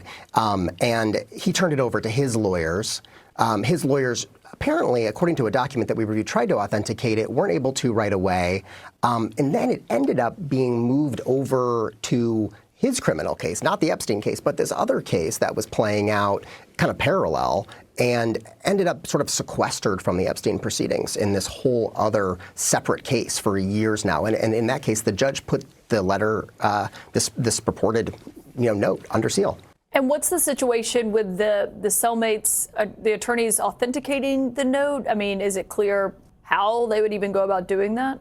Yeah, we don't know all the details. I mean, that's part of where we are with this. But what we understood, there was a document that was released as part of the millions of pages of records that have been released in over the last year, less than a year now. That indicates that there was an effort to try to authenticate the letter, and it indicates that it was authenticated. We don't really know all the details of what went into that. So the Times has gone ahead and made a request to the judge to have this letter, this note unsealed. And what do you think will ultimately happen there? We'll see. We'll have to see what the judge says. I mean, I think that certainly over recent months, there's been an incredible amount of records that have been released related to Epstein. I think one of the big mysteries of all of this has continued to be his time in jail, his death, and this is a piece of that, and it hasn't been fully explored, and so we'll see what the judge says and kind of how that plays out. But I think as we try to put the puzzle pieces together, this is certainly one of them that we want to be able to analyze. Yeah, and I mean, this has been one of the most, scrutinized parts of Jeffrey Epstein, obviously, is his death. When you look at the cellmate, the person's a former police officer serving 4 life sentences, charged with quadruple homicide. The Times talked to him. How credible was he? Yeah, I mean, it's hard to say, right? He certainly has his own case, his own interests to serve here. But the story that he told my colleagues, Ben Weiser and Jan Ransom, is consistent with some things that he has said over the course of recent months about this. There's some the chronology. The document does reinforce some of the same points that he was making about the letter. But we'll see. I mean, I think that's part of the process here is to try to hopefully get a look at the letter, at this note at some point. Yeah, I mean, it would obviously be fascinating for people to see this. I was thinking about this late last year. CNN had reported on a fake note that was attributed to Epstein that had been sent to the convicted sex offender, Larry Nassar. There are so many questions about his death, what happened before it, how it was handled by the Bureau of Prisons and the Justice Department. Why do you think this note, or what does it add to you in terms of significance? I'm sorry for all the bad stuff I did. It was all my fault and Trump tried to stop me, but I just kept doing bad things. Yeah. Donald Trump was the only person in my life who was trying to get me to settle down and become a good guy. If only Donald Trump could do the same to this country. From an overall perspective. Sure. I mean, look, this note carries some potential weight because if it can be authenticated, if it's real, it would potentially give some window into his thinking, into Epstein's thinking during those final weeks, right? There's been, so many theories. Okay, so apparently, chat, Vio has started to play the Tomodachi game we were talking about, and she sent me this. My name is Bucko. My name is Bucko. My name is Bucko. My name is Bucko. It's night. Stop. Butthole just sounds like a fart. Oh my god. Oh my god.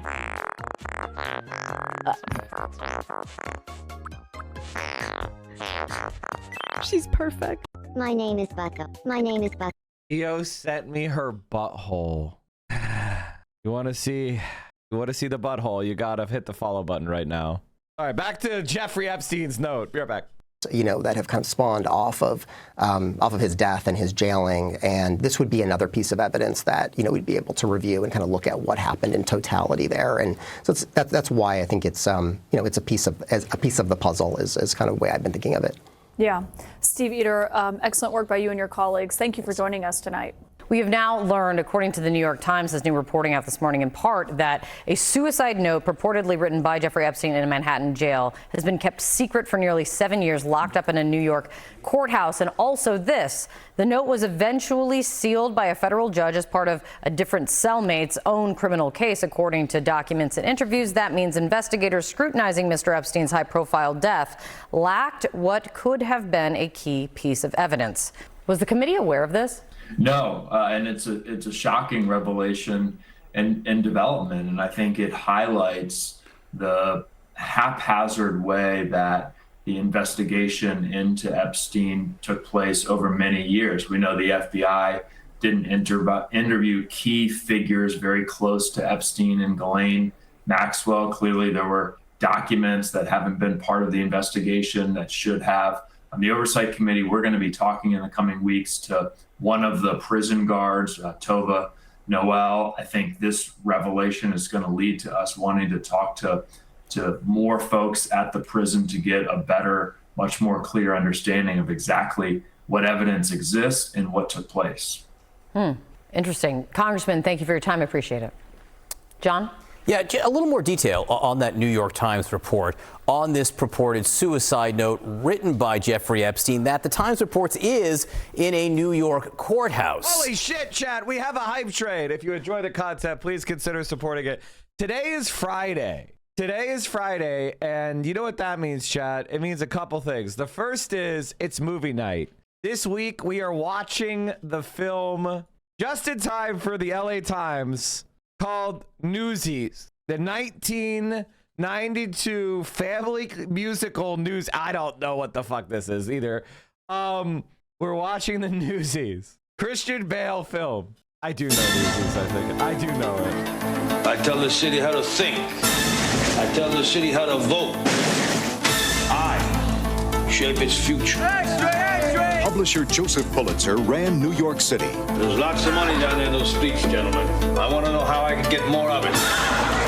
Newsboy Jack Kelly was running from his past. You were in jail? Well, I was starving, so I stole some food. He had nothing until Pulitzer's greed charged the Newsies more for their papers. They can't get away with this. Gave him something to fight for. Are we just going to take what they give us? Or are we going to strike? Yeah! Walt Disney Pictures presents an all-new musical event featuring 7 new songs from the Academy Award-winning composer of The Little Mermaid and Beauty and the Beast.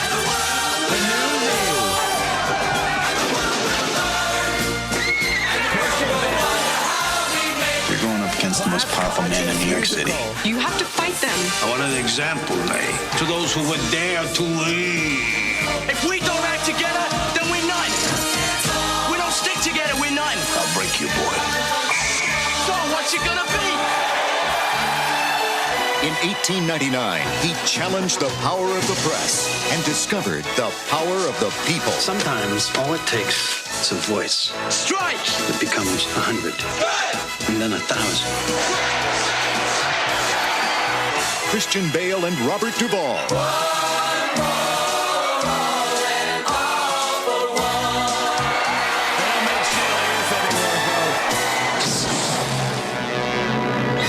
Newsies.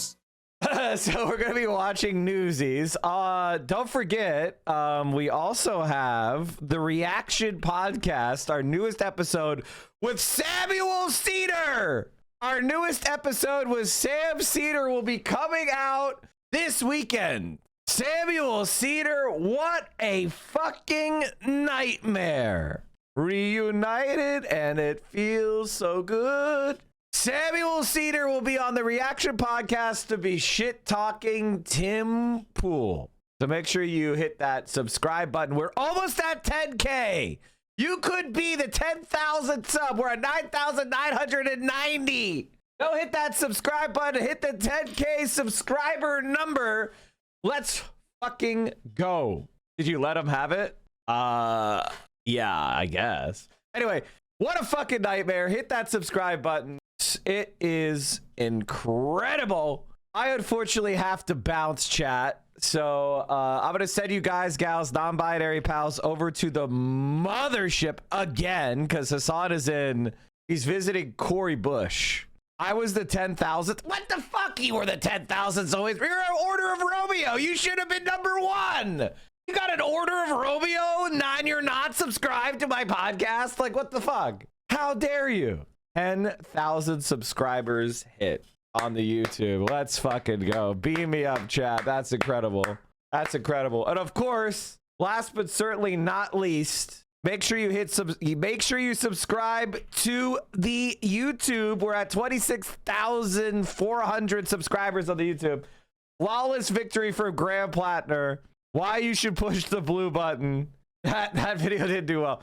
But go hang out. Solidarity forever. And of course, socialism will win. I'll see you all very soon.